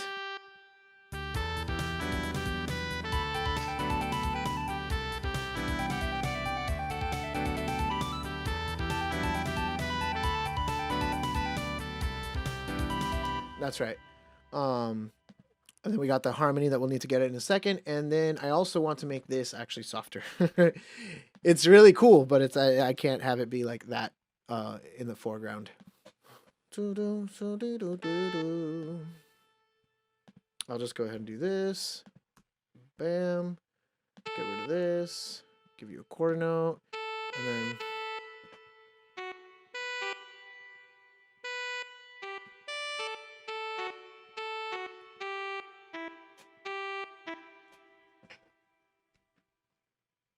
And then I'll figure out what I'm going to do with French horn, because I don't want her to just rest forever. Although it wouldn't be a bad thing. Because then we have, like, it'll just sound thicker in the chorus.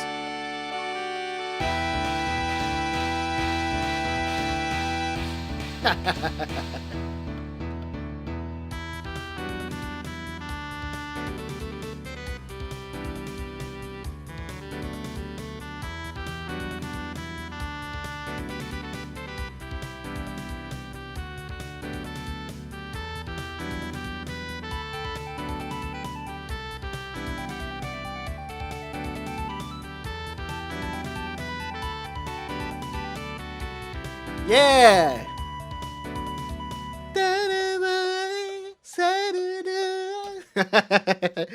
We're getting there. We're getting there. We might. How are we doing on time? Dude, we have so much time. We're totally getting to the fucking chorus today. That's like a massive chunk. And honestly, once that's done, that's like, honestly, like 70% of the work. That's why these themes, it's like, you know, I don't know if Danny Barrosa's still around, but yeah, One Take Joe. No, definitely not. If it was One Take Joe, I would have been already on the chorus. You know, it took me a while to figure out some of those rhythms for the arpeggios and stuff like that. But Danny Barrosa was mentioning it earlier on like how long it takes me to do it, and it's for that very reason that like these kinds of songs, like more like pop songs and stuff, like J-pop and all the opening themes and stuff, they're just quicker because of the fact that 1.5 take Joe. Fuck you. I'll take that one. But yeah, it doesn't take as long because a lot of it just ends up being copy and paste. Generally speaking.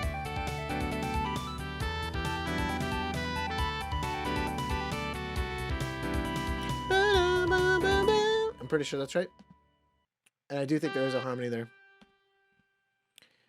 Thankfully, with openings, since they tend to be rock/pop songs, they're more repetitive. Well, that's exactly my point. Is because they're more repetitive and they're meant to get stuck in your head, and they do a very good job of doing it. But because of that, they want it to be a singable melody that you can like kind of just get in your head and loop around enough or whatever.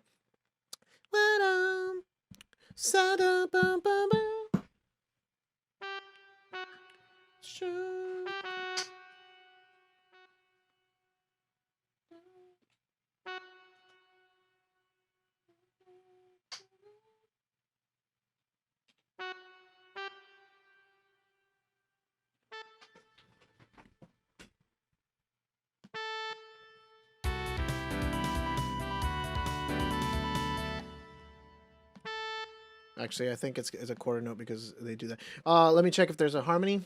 Yeah, and then we're pretty much in there. Let me double check. We got like a fill from the drums, more or less.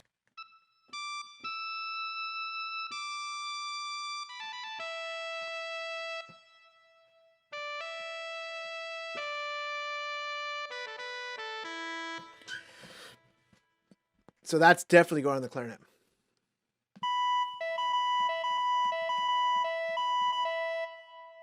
So I actually need her to end a little bit earlier. I'll end it here, and let her rest here so she can set up for the set a little down.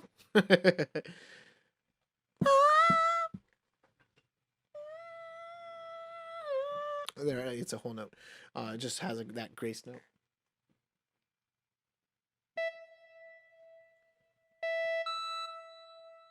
Is that too high? Let's see what it sounds like. Where's my grace note? There's my grace note. Oh, grace note. Are you seriously gonna make it do it that way? Why, Sibelius? I'll do it, but you know, I don't know why you're making me do it that way.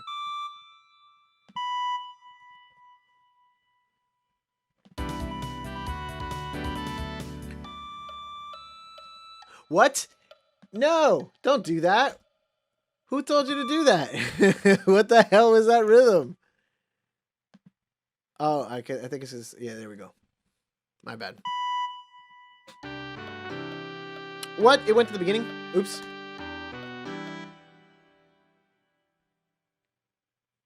Where is it? Where is it? There we go.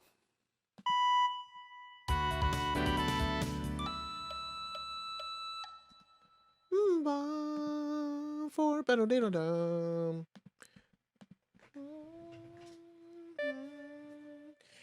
yeah, I'm gonna take it down an octave. I definitely think it's too high.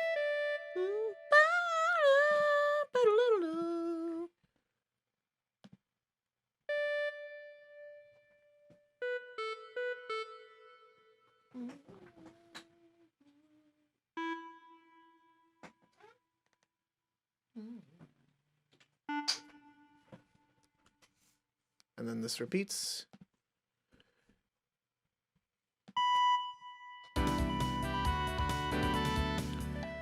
That other grace note is a waste of space, lol. Oh crap, is that a pickup? Am I dumb and I didn't realize it? 1, 2, 3, 4, and a da-da-da. Yes, it is. So we got this, and you don't see it often, but I like seeing it double dotted. If you're a member of 8-Bit Wave, you've gotten used to it by now. The double dotted half note. In fact, here's another double dotted half note.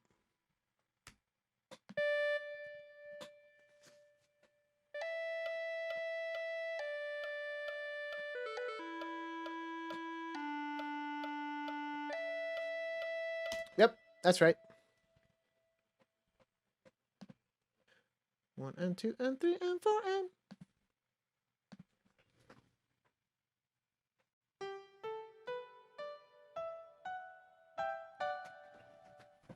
Boom, boom, boom, boom, boom, boom, boom, boom. So yeah, everything is ending on the D, so I just need to figure out what the lead up into it is.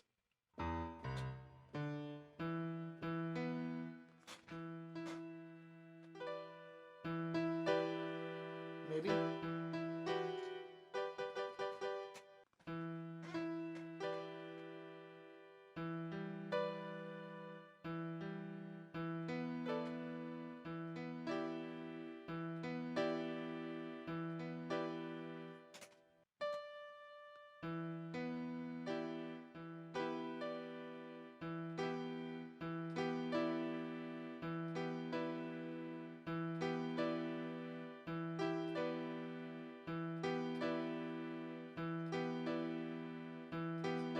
I think that's what it is.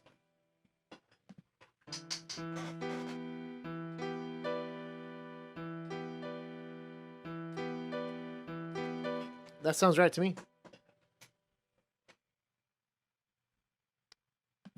Which means I'm actually going to write it this way. Where is it? Clef, treble. I don't know when we'll go back to that. But it is the same rhythm. So I am also going to do this.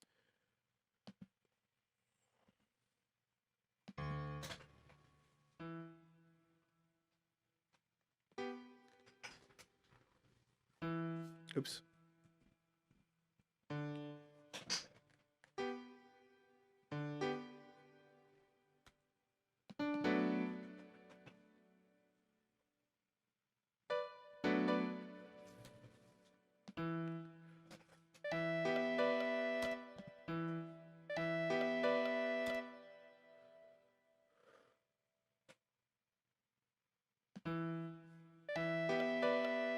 Boom, boom, boom.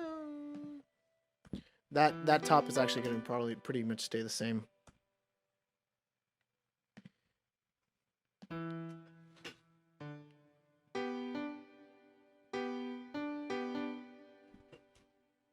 Oh, actually, no, sorry.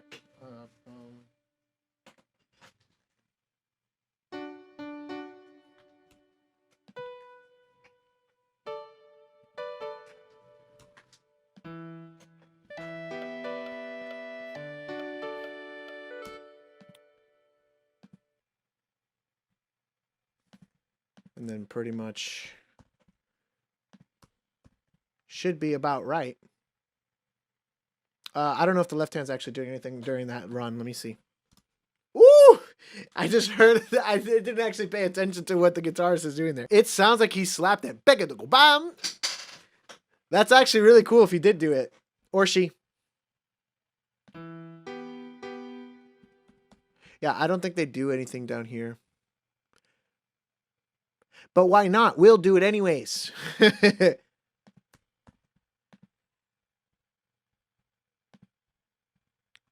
So let's give this a listen.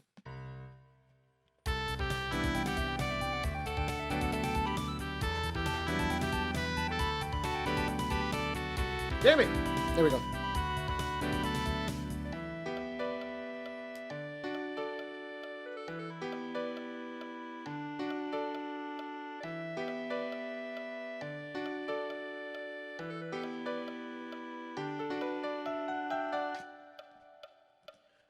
Is that actually right? Hold on.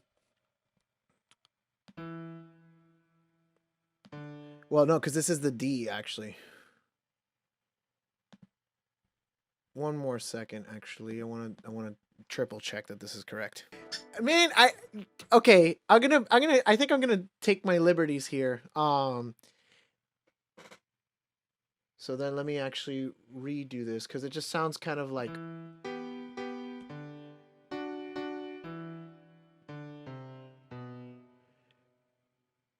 In which case, it might actually be easier to write it this way for Jose. I'll write it differently in a second. In fact, no, I'll write it differently now. Because this is actually low enough that it makes more sense to go back to bass clef.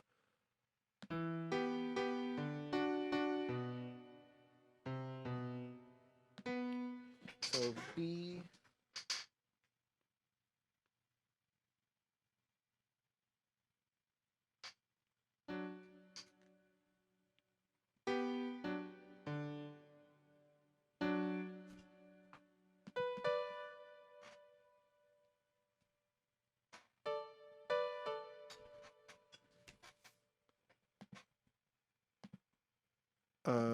This is what I want. Make it sound different. That's part of the uniqueness. Right.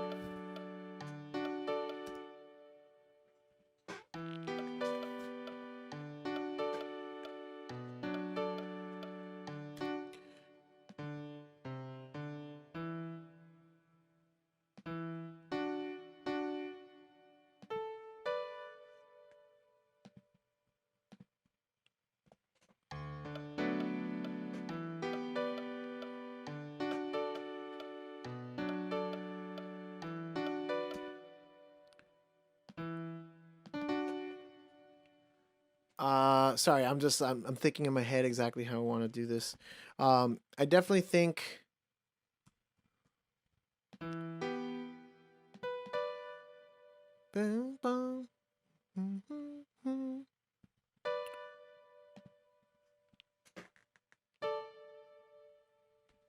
Let's see how this sounds. Actually, I'll let it play with that little ostinato so that we can hear how it sounds in actual context.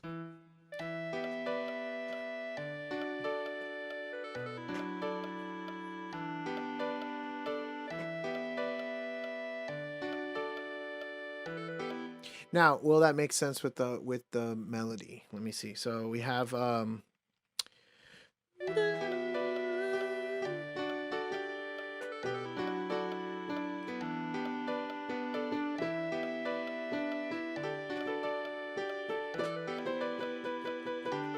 more time. Let's do it one more time.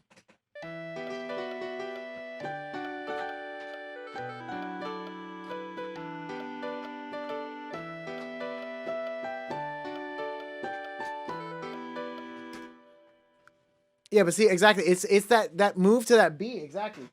That doesn't seem like it makes as much sense as like actually coming back just so.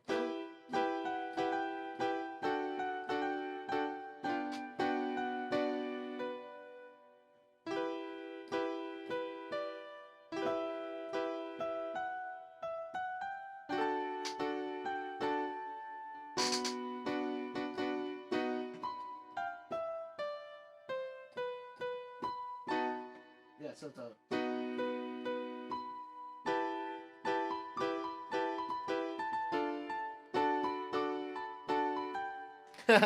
something like that. So, sorry again, forgive my piano playing. Let me write that in and see what it sounds like. Yeah, it is pretty much the same exact thing as the beginning. So I can just literally come over here. The only difference is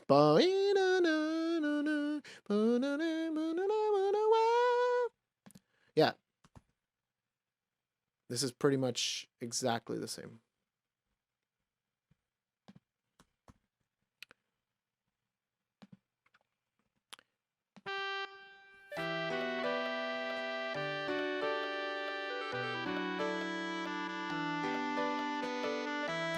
So the E minor on this bar doesn't make sense.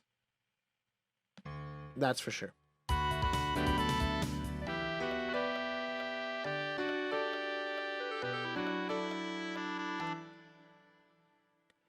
So I need to figure out a different chord to go to.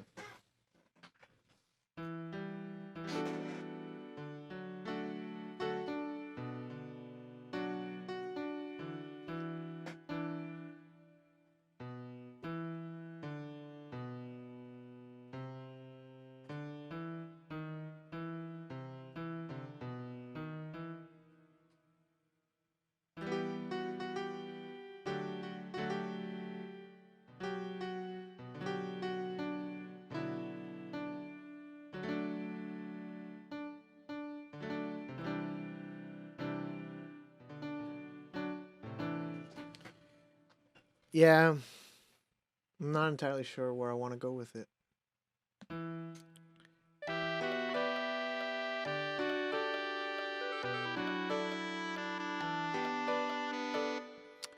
I guess it does have to kind of go back to that D major.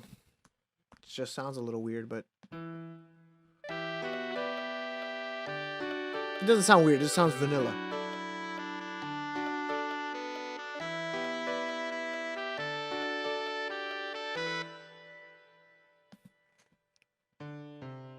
And then actually, let me grab that B.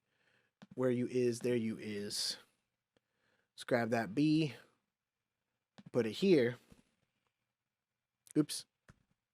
Here.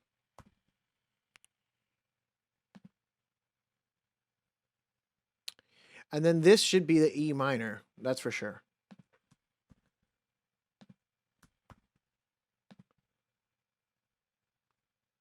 Okay, so let's see how this goes. For those of you joining us, welcome. We'll be here for till about 4. Say what's up in the comments, because I see like some people joining in. Am I actually early on this? I might be early there. There might be an extra one. Let's confirm. Oh, no, it's just that I have the piano repeating one too many times. So where is it? So this measure actually happens. It happens here, which makes more sense now, because now we are going from the D into the E minor.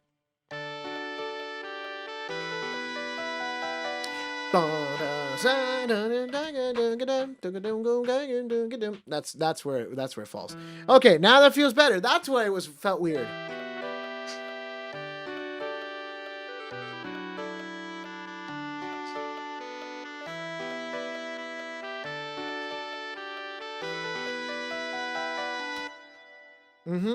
That's right. Cool. All right, is bass doing anything? I don't think they are. Here we go. I'm gonna write in fill. Yeah, that's fine. Fill. And then you're gonna end on crash. Crash. Then no drums for a bit. Now we'll listen to the bass. So.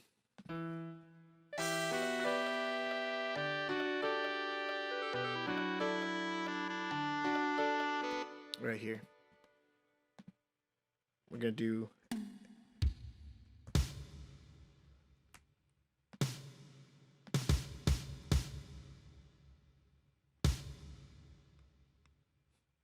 Two, two, two, two, two, two. And then we gotta go. Oops, not there.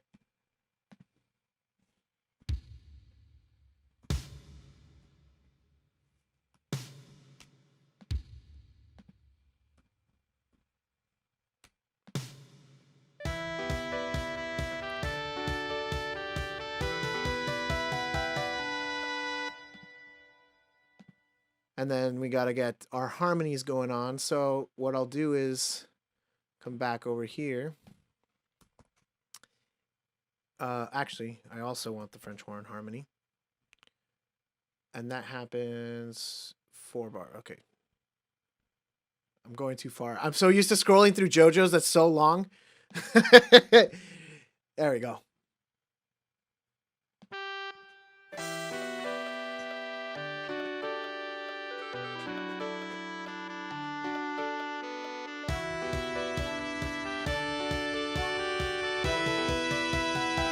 Except the harmonies are different.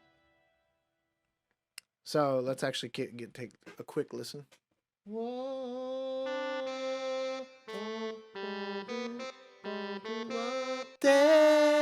Yeah, that's fucking right. Guess what? I'm not wrong. I'm not going insane. It is different harmonies in the piano. Different yeah. They're different chords. They're different chords. 2, 3, bum bum bum bum bum bum bum. So it's literally, yeah, they're doing this. That's fine. I'll do that. I'm excited. Can you tell?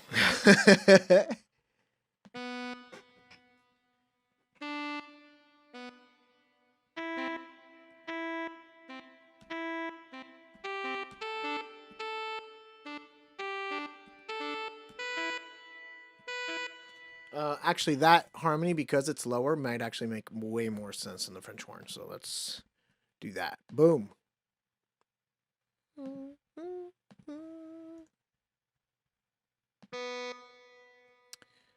So then let me figure out what I want to do for the alto sax, because I do want to use it. I got the voice. Might as well use it.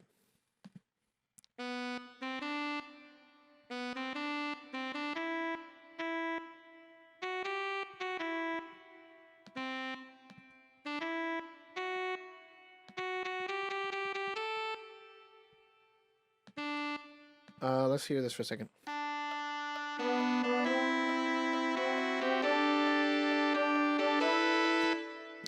No, I don't like those susses. I'll have to actually do some theory in a second. As if I haven't been using it at all.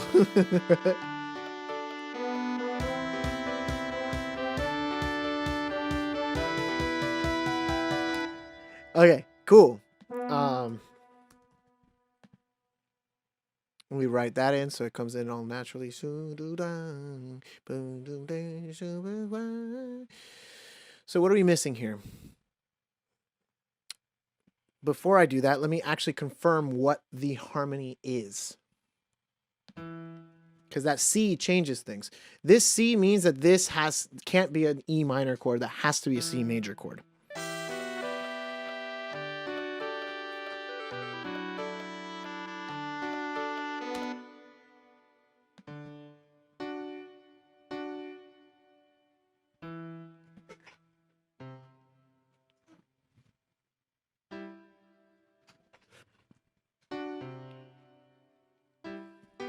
Oops.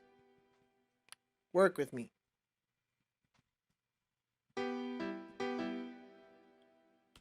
I do want that to still be on the top.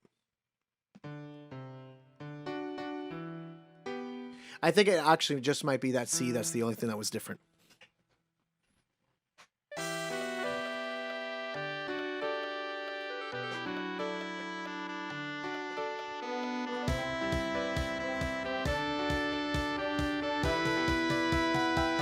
Yeah! And then this is going to have to like, bam. Forte. Get in there. This actually maybe not so much.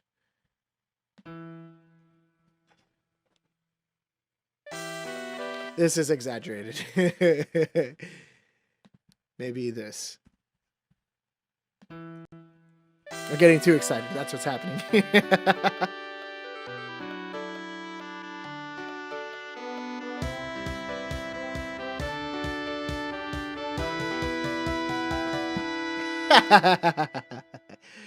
Okay, cool. So now that we do have that right, this is coming into our C major chord, which is A major over here, and D major over here. So we got our D major, got an F sharp.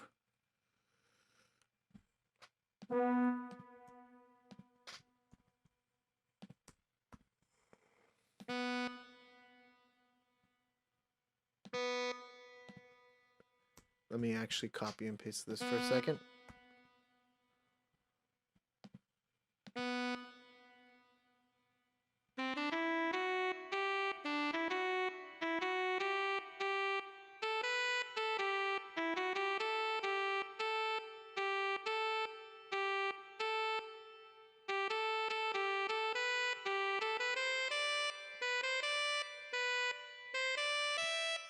That C sharp might be aggressive, but let's hear it.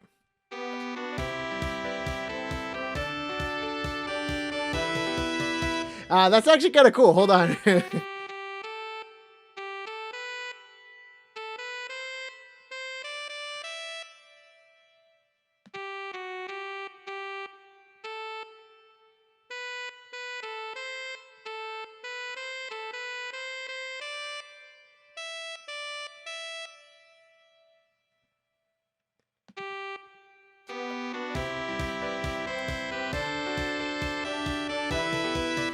This I don't like as much.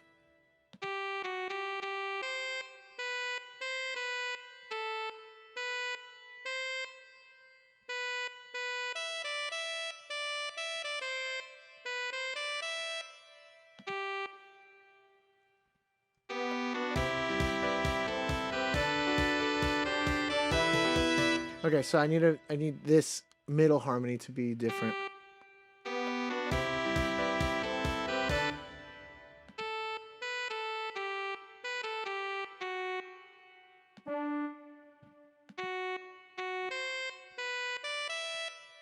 There we go, that's it.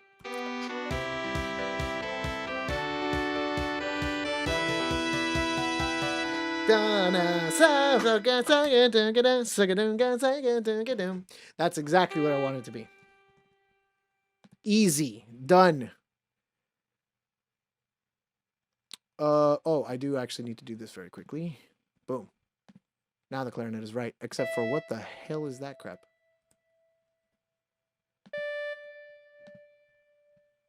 Can you like be like that, like normal? There we go. All right, let's see how we get into that. Maybe not that far back.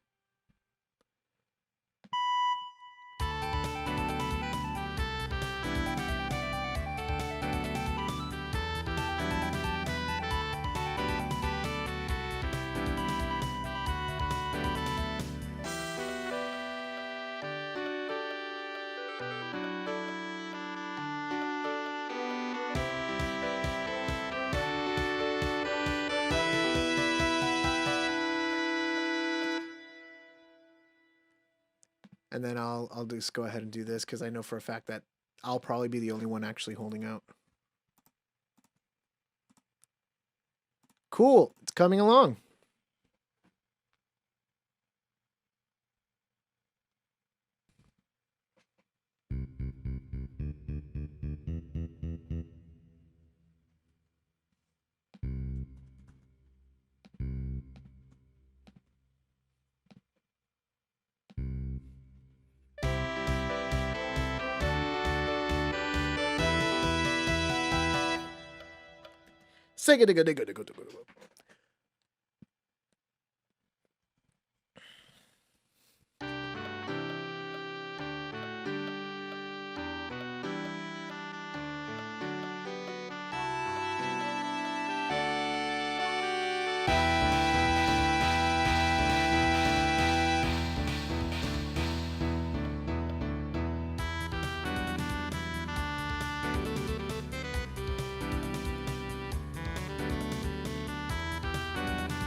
That's so good.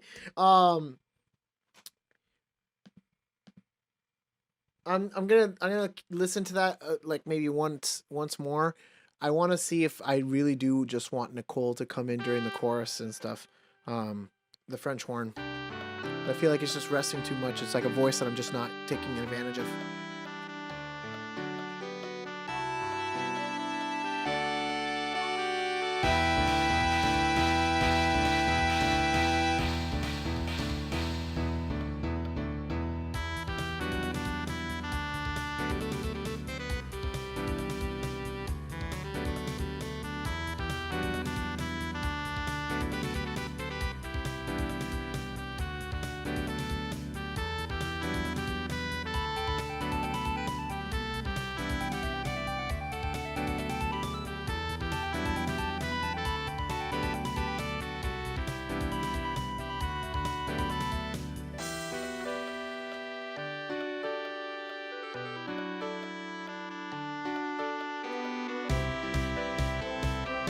Yeah, I think there's really not much I would add because there's already enough going on with some of the other like differences that are happening.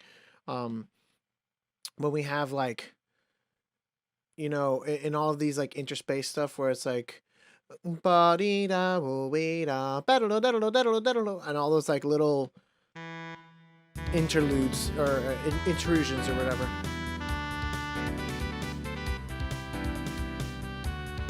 Like, see, this measure here is busy enough with like the alto sax and the clarinet doing all the arpeggio stuff.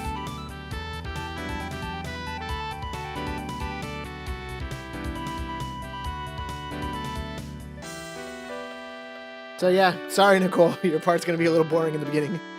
I'm sure it'll ramp up.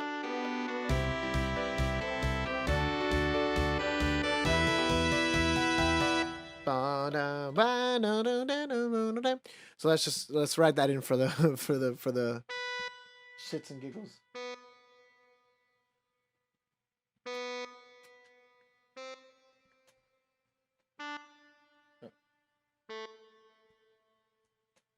What is that note? Yeah.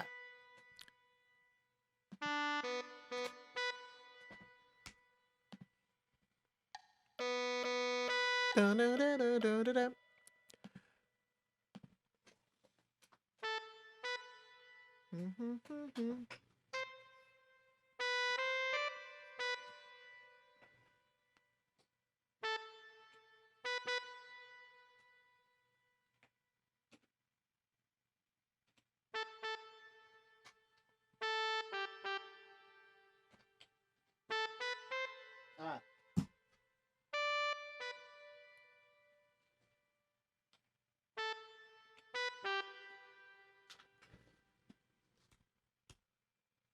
And actually, the prophecy was there.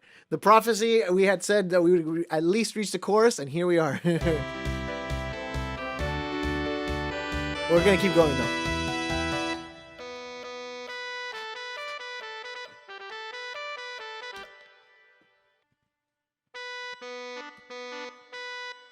There you go. Major 6. Major 6.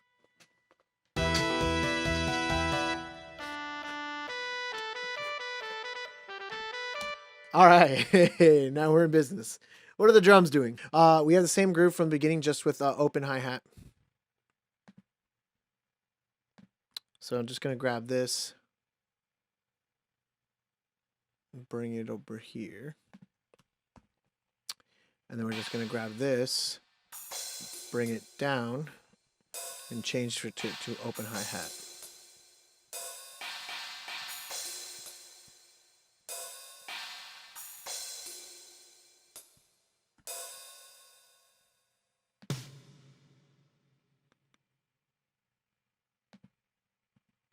And it does add a little more bass drum flair stuff. So I'm going to go ahead and add that in.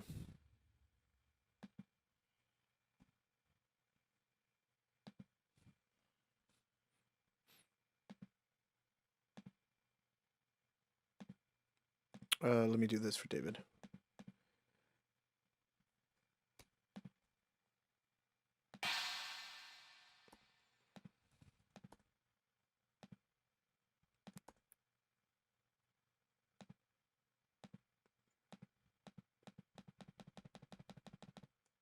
Not sure how many times it's going to repeat, so I'll just leave it at that. But it pretty much is going to loop for a bit.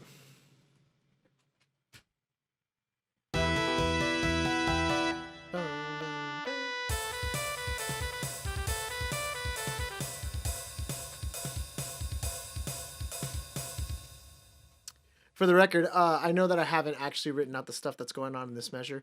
I'll do that in a second. I wanna actually get the groove and then see how I want to set up that groove. That's essentially what I'm thinking of.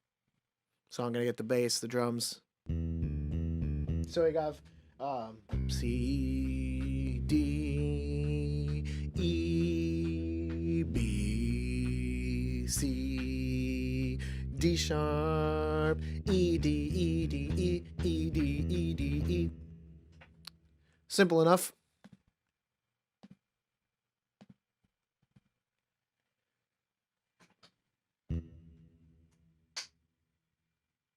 I'm dumb. I literally said simple enough and then I did the wrong thing. C, D, E, B, C, D sharp. And then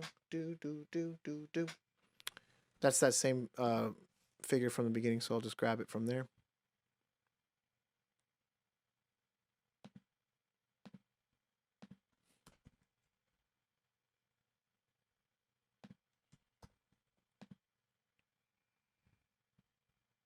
So that should be right here.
Okay.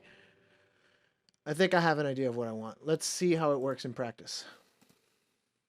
Oh, they actually did change it. It's... Which makes sense because of obviously, you know, we were coming back to that C. So actually, let me do that in the bass really quick.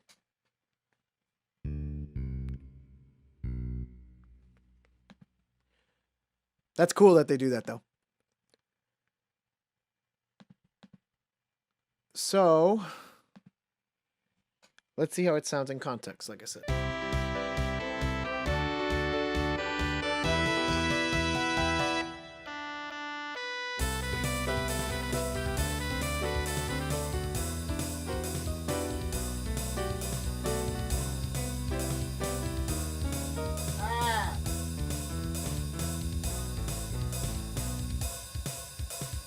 My piano playing is not good enough. But I do think that that sounds fine. I just don't know if I want that rhythm though. Because the other thing is that they're doing this.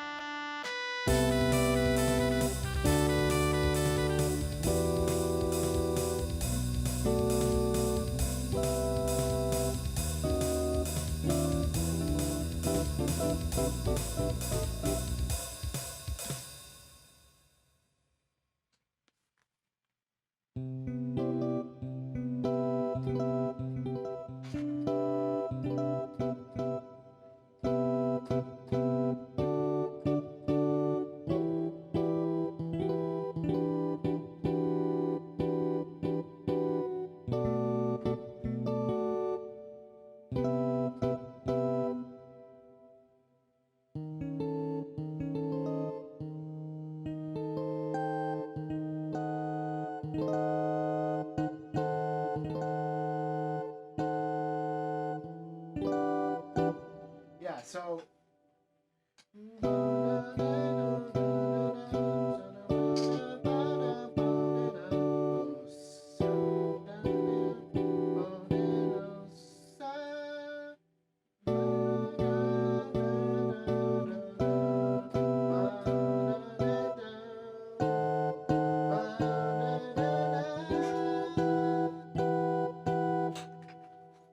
yeah.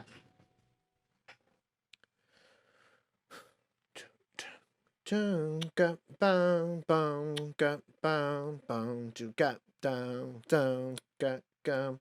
Okay, so that's what I'll do for now, and then in worst case scenario, I'll change it afterwards. So.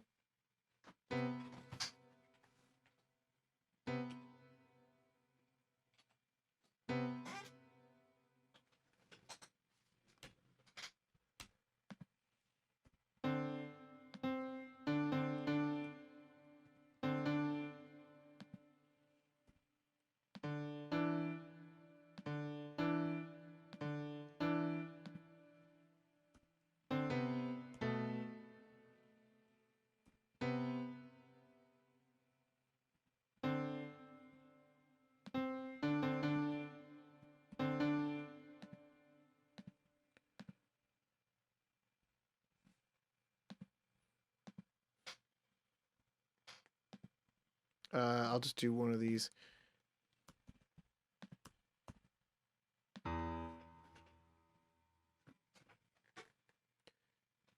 D sharp.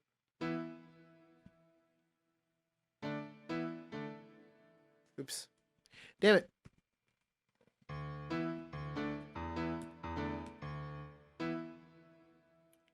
What happened there? Oh, I see what I did. Damn it.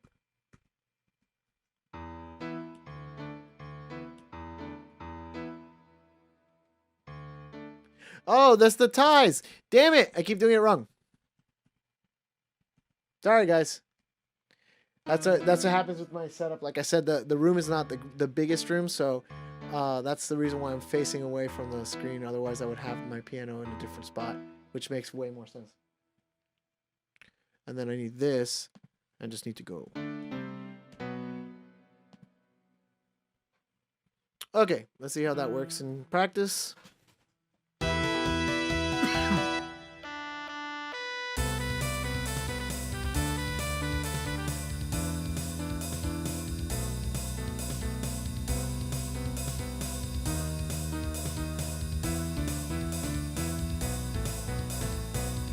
Yeah, that's definitely coming along. So now we just need to grab that and add the right hand. The same rhythm, just different chord, obviously. So.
Sorry, I was actually changing the stuff. How's it coming along? Yeah, it's coming. I just was thinking like super hard in my head for a second.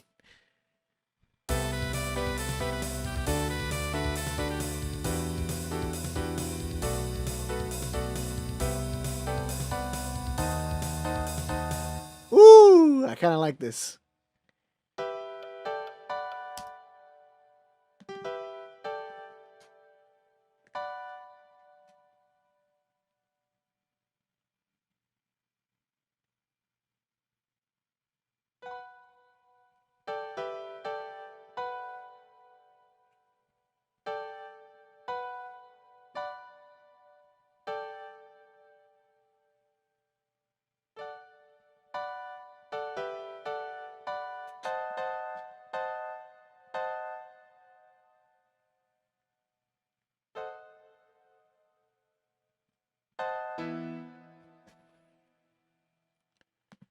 Just kinda. No, yeah. I mean, it's definitely coming along. I don't know when you left, Luciano.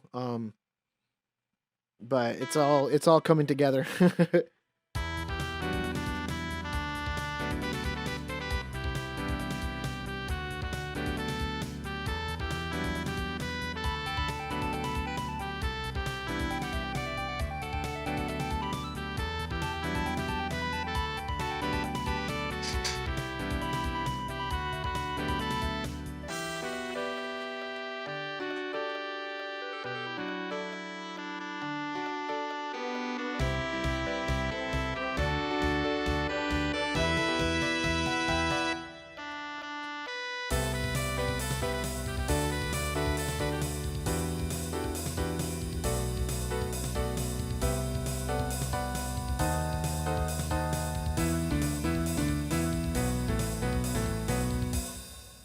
And then this I also need to. There we go.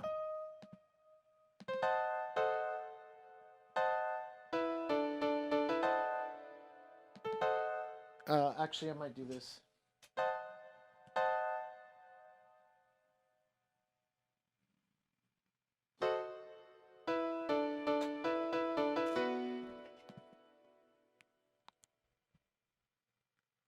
I'm trying to like experiment with the changing of like the voicings in between like the stuff.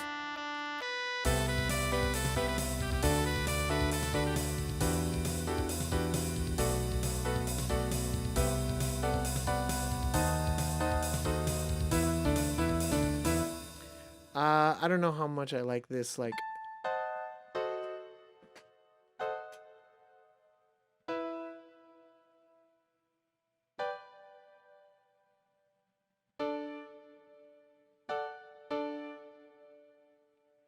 Actually, does this work? Can I do this?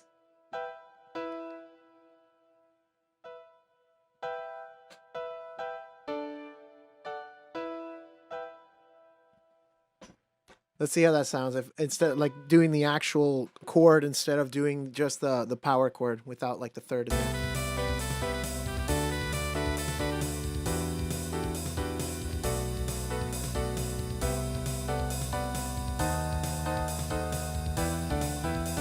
Woo-hoo-hoo! I like that. And then I could do the same thing here.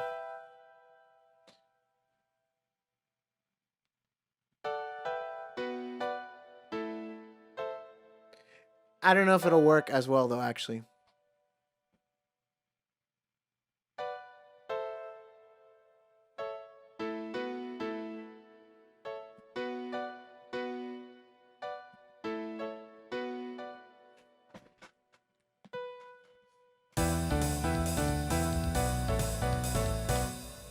I'd have to hear how it sounds with the melody. The other thing I could do is technically still do this because it still works. I actually kind of really like that because obviously this bass still works. It's just more of a sus sound. It's a little crunchier, but it kind of works. And if anything, if we've learned anything from JoJo, it's that crunch is pretty good.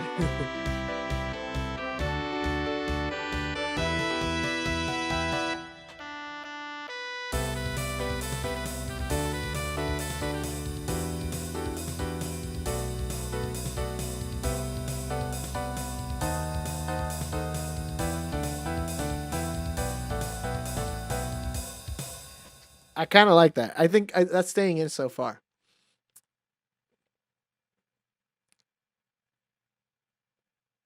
So we got rhythm more or less going. Also, I mean, I want to make sure that this is evident. I might go back and change the bass because that way the bass can actually follow more of a pattern that the piano's doing. Let me actually consider that right now.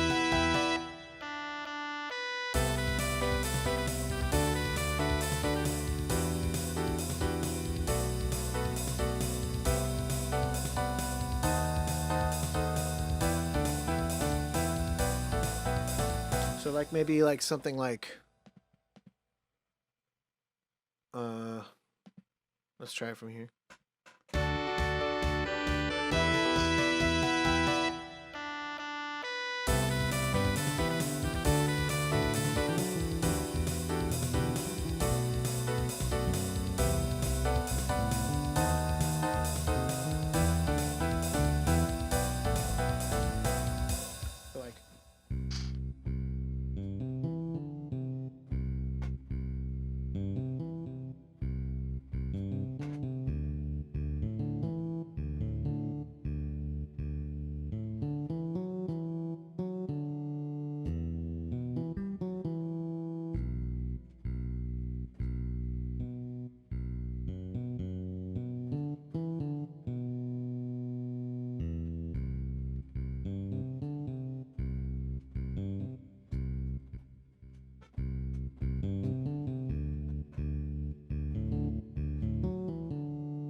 Bass line sounds cool. Yeah, because I mean, right now it's just whole notes. I kind of don't.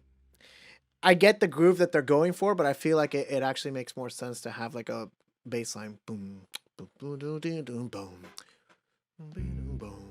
Let me see. Do they ever change it like any other choruses? It starts getting too happy if I do that. But I can still maybe come up with something else.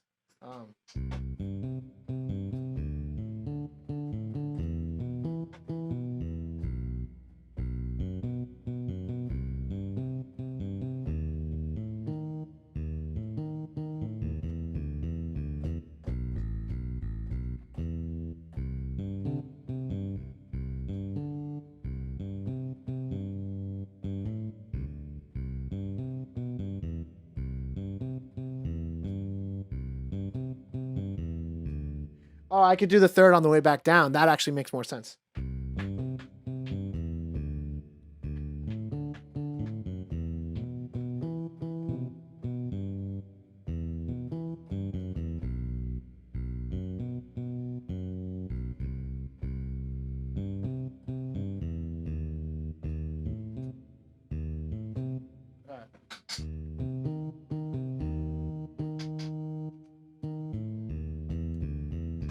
So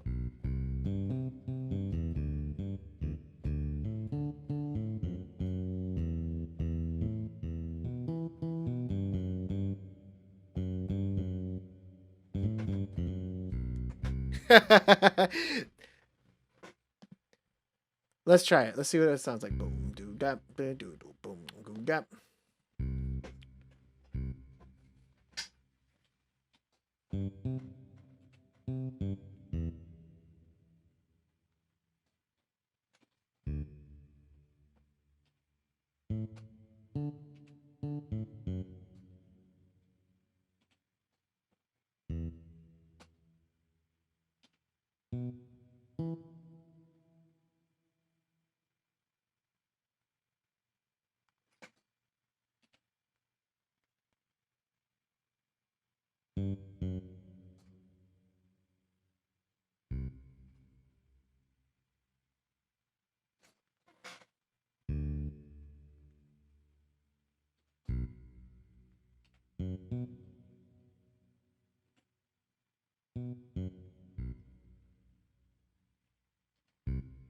Oops.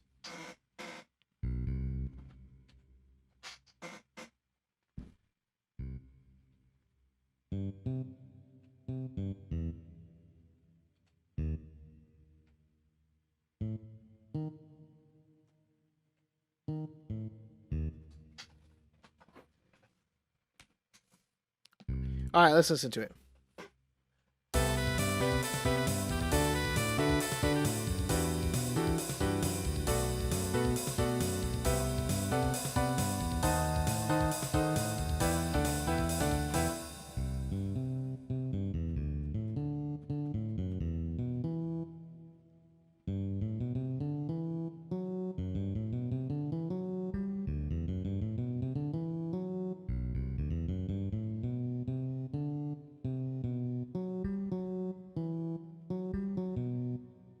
Nah. Boom, boom, ding.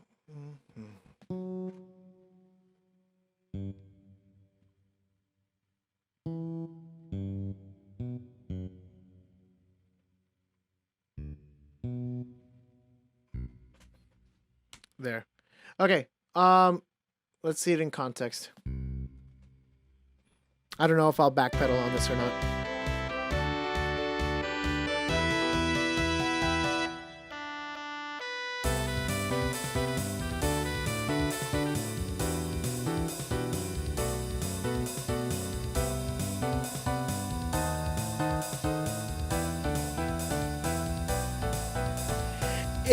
It's super groovy. I mean, it's definitely not like the most rock bass line ever, but it grooves. So I don't know if that's a good thing or a bad thing. Let me hear it in context for a second, like more in context, I guess, from like the verse. Sometimes I have to purposely just think like, okay, I'm listening to this. How would I like this if I was just listening to it rather than the person that's like creating it?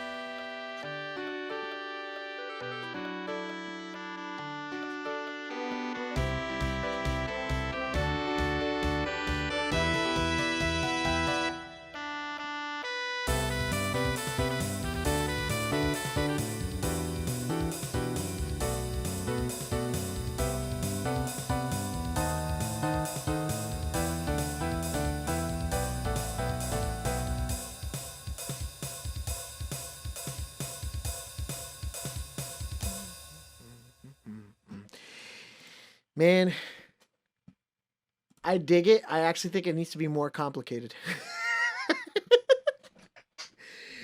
Like, for it to drive the point home, it needs to like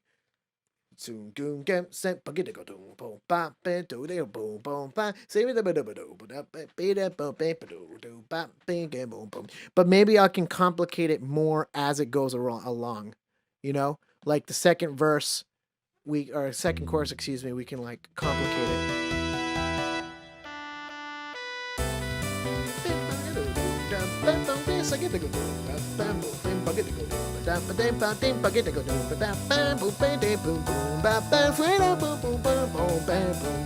You know what I'm talking about? Like where he's like just like going across. That's what it sounds like. It should be more to me. I hope also for the record that my voice and the audio are in sync, because I know sometimes due to the internet connection, like I'll get a little off or whatever, because I'm like singing in time with this thing. Or at least it's supposed to be.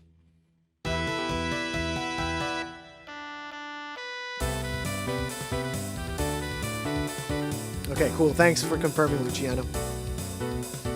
I'll leave it like this for now, because regardless, I'm going to have to start heading out in a second. But what I will do is try to at least finish this melody here, so that way I can leave this little bit done.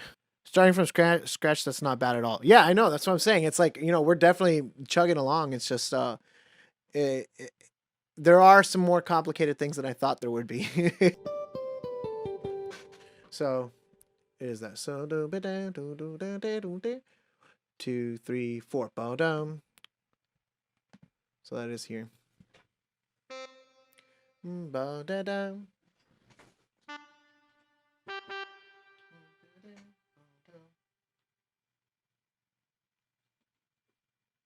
Oops.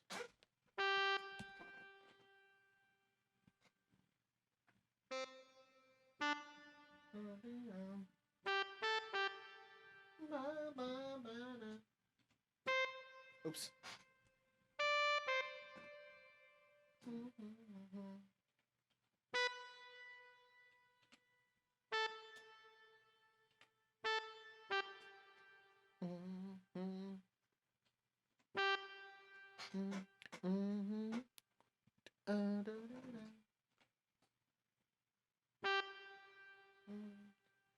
No, wrong spot.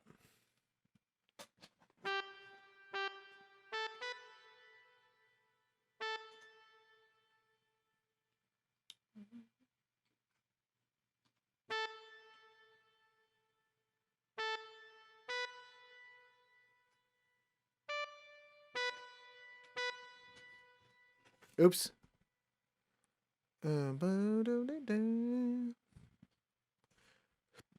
I think I'm off by like a beat here.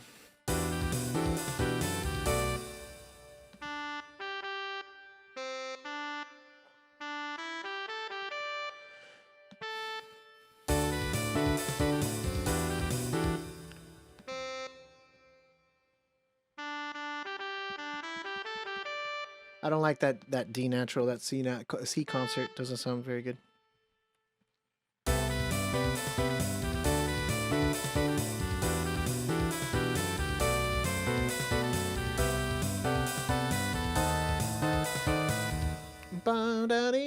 I'm dumb. I didn't tie this. That's what it is.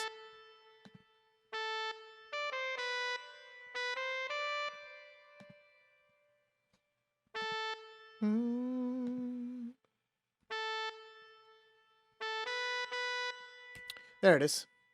So here we go. Sam.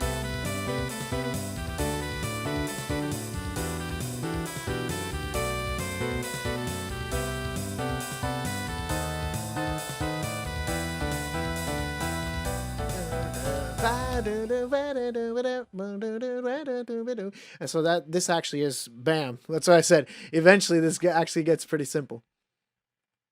That's why I always leave this for last, because there's way more that I can do with the rhythm section for the time being.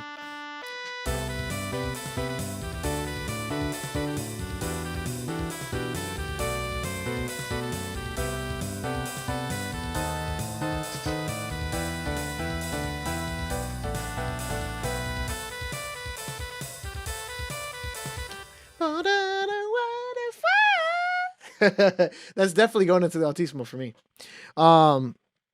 Cool. So before I leave this, I do want to get the harmony in there at the very minimum. I think that'll be probably the stopping point for now, for today. And then I'm actually not sure what we're gonna do Monday. But we're gonna definitely continue the live stream series, the Sibelius sessions, on Monday. I'm not sure if we'll either continue this or go back to JoJo's. Maybe go back to JoJo's, but because this is actually coming along pretty nicely. So maybe we'll go back there where we need a lot more attention. But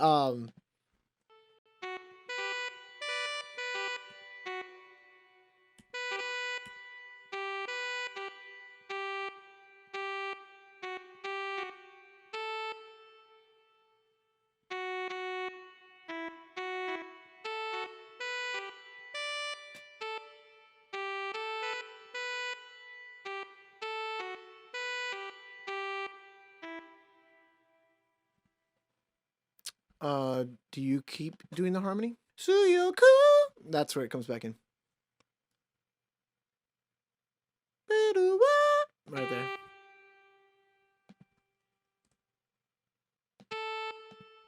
What is that harmony?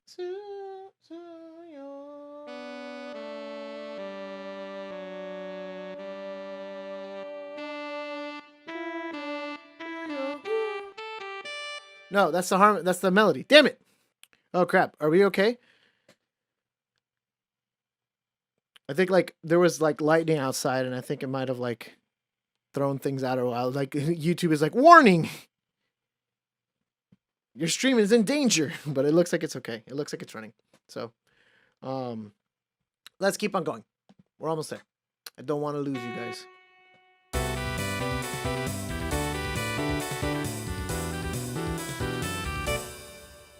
Still looks fine? Cool. Thanks, Luciano. Appreciate that.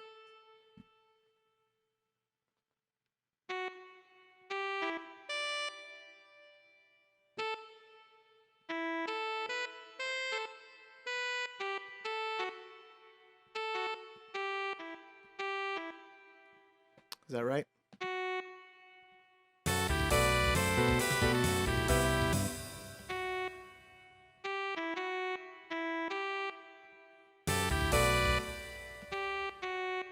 I think that's actually correct.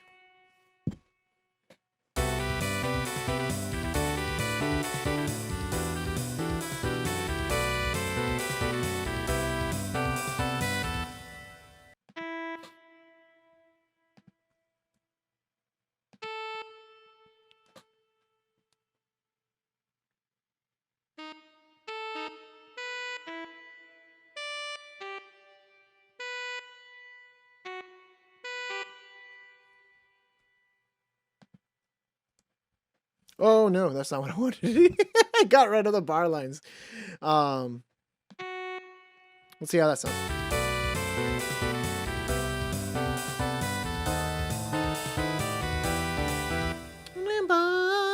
So this is actually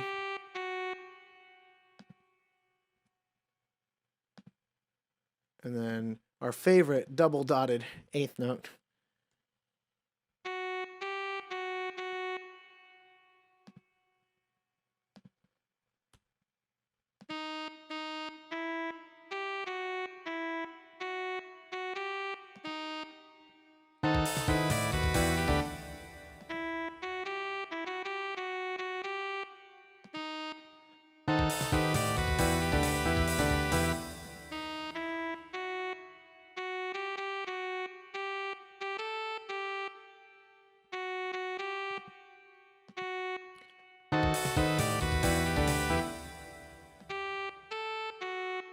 There you go.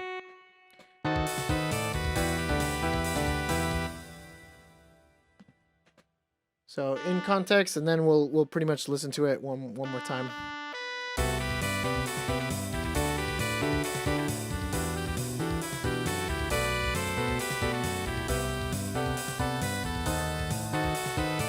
Actually, I think he does. They do finish this at least.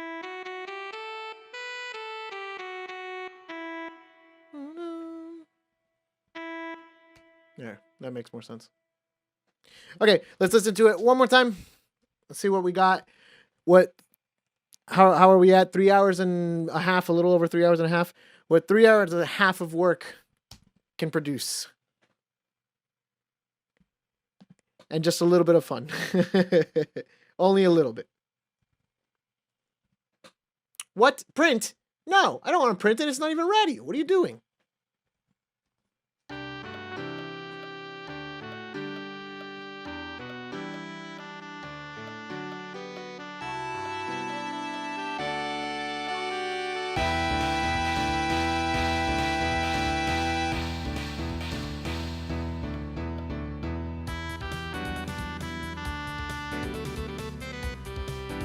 Yeah, you're not wrong, Luciano.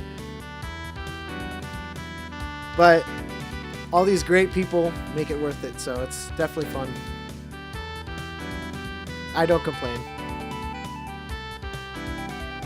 And it's great music, so I can't complain either.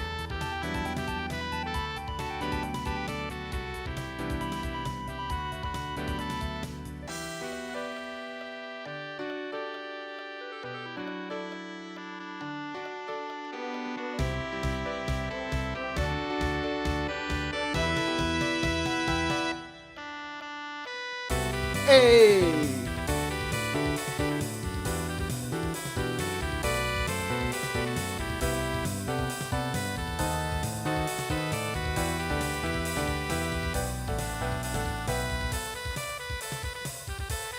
That's going to sound so cool when we actually have everyone in, because right now it actually sounds relatively thin because we're missing the French horn and some of the stuff that's actually going to like beef that up.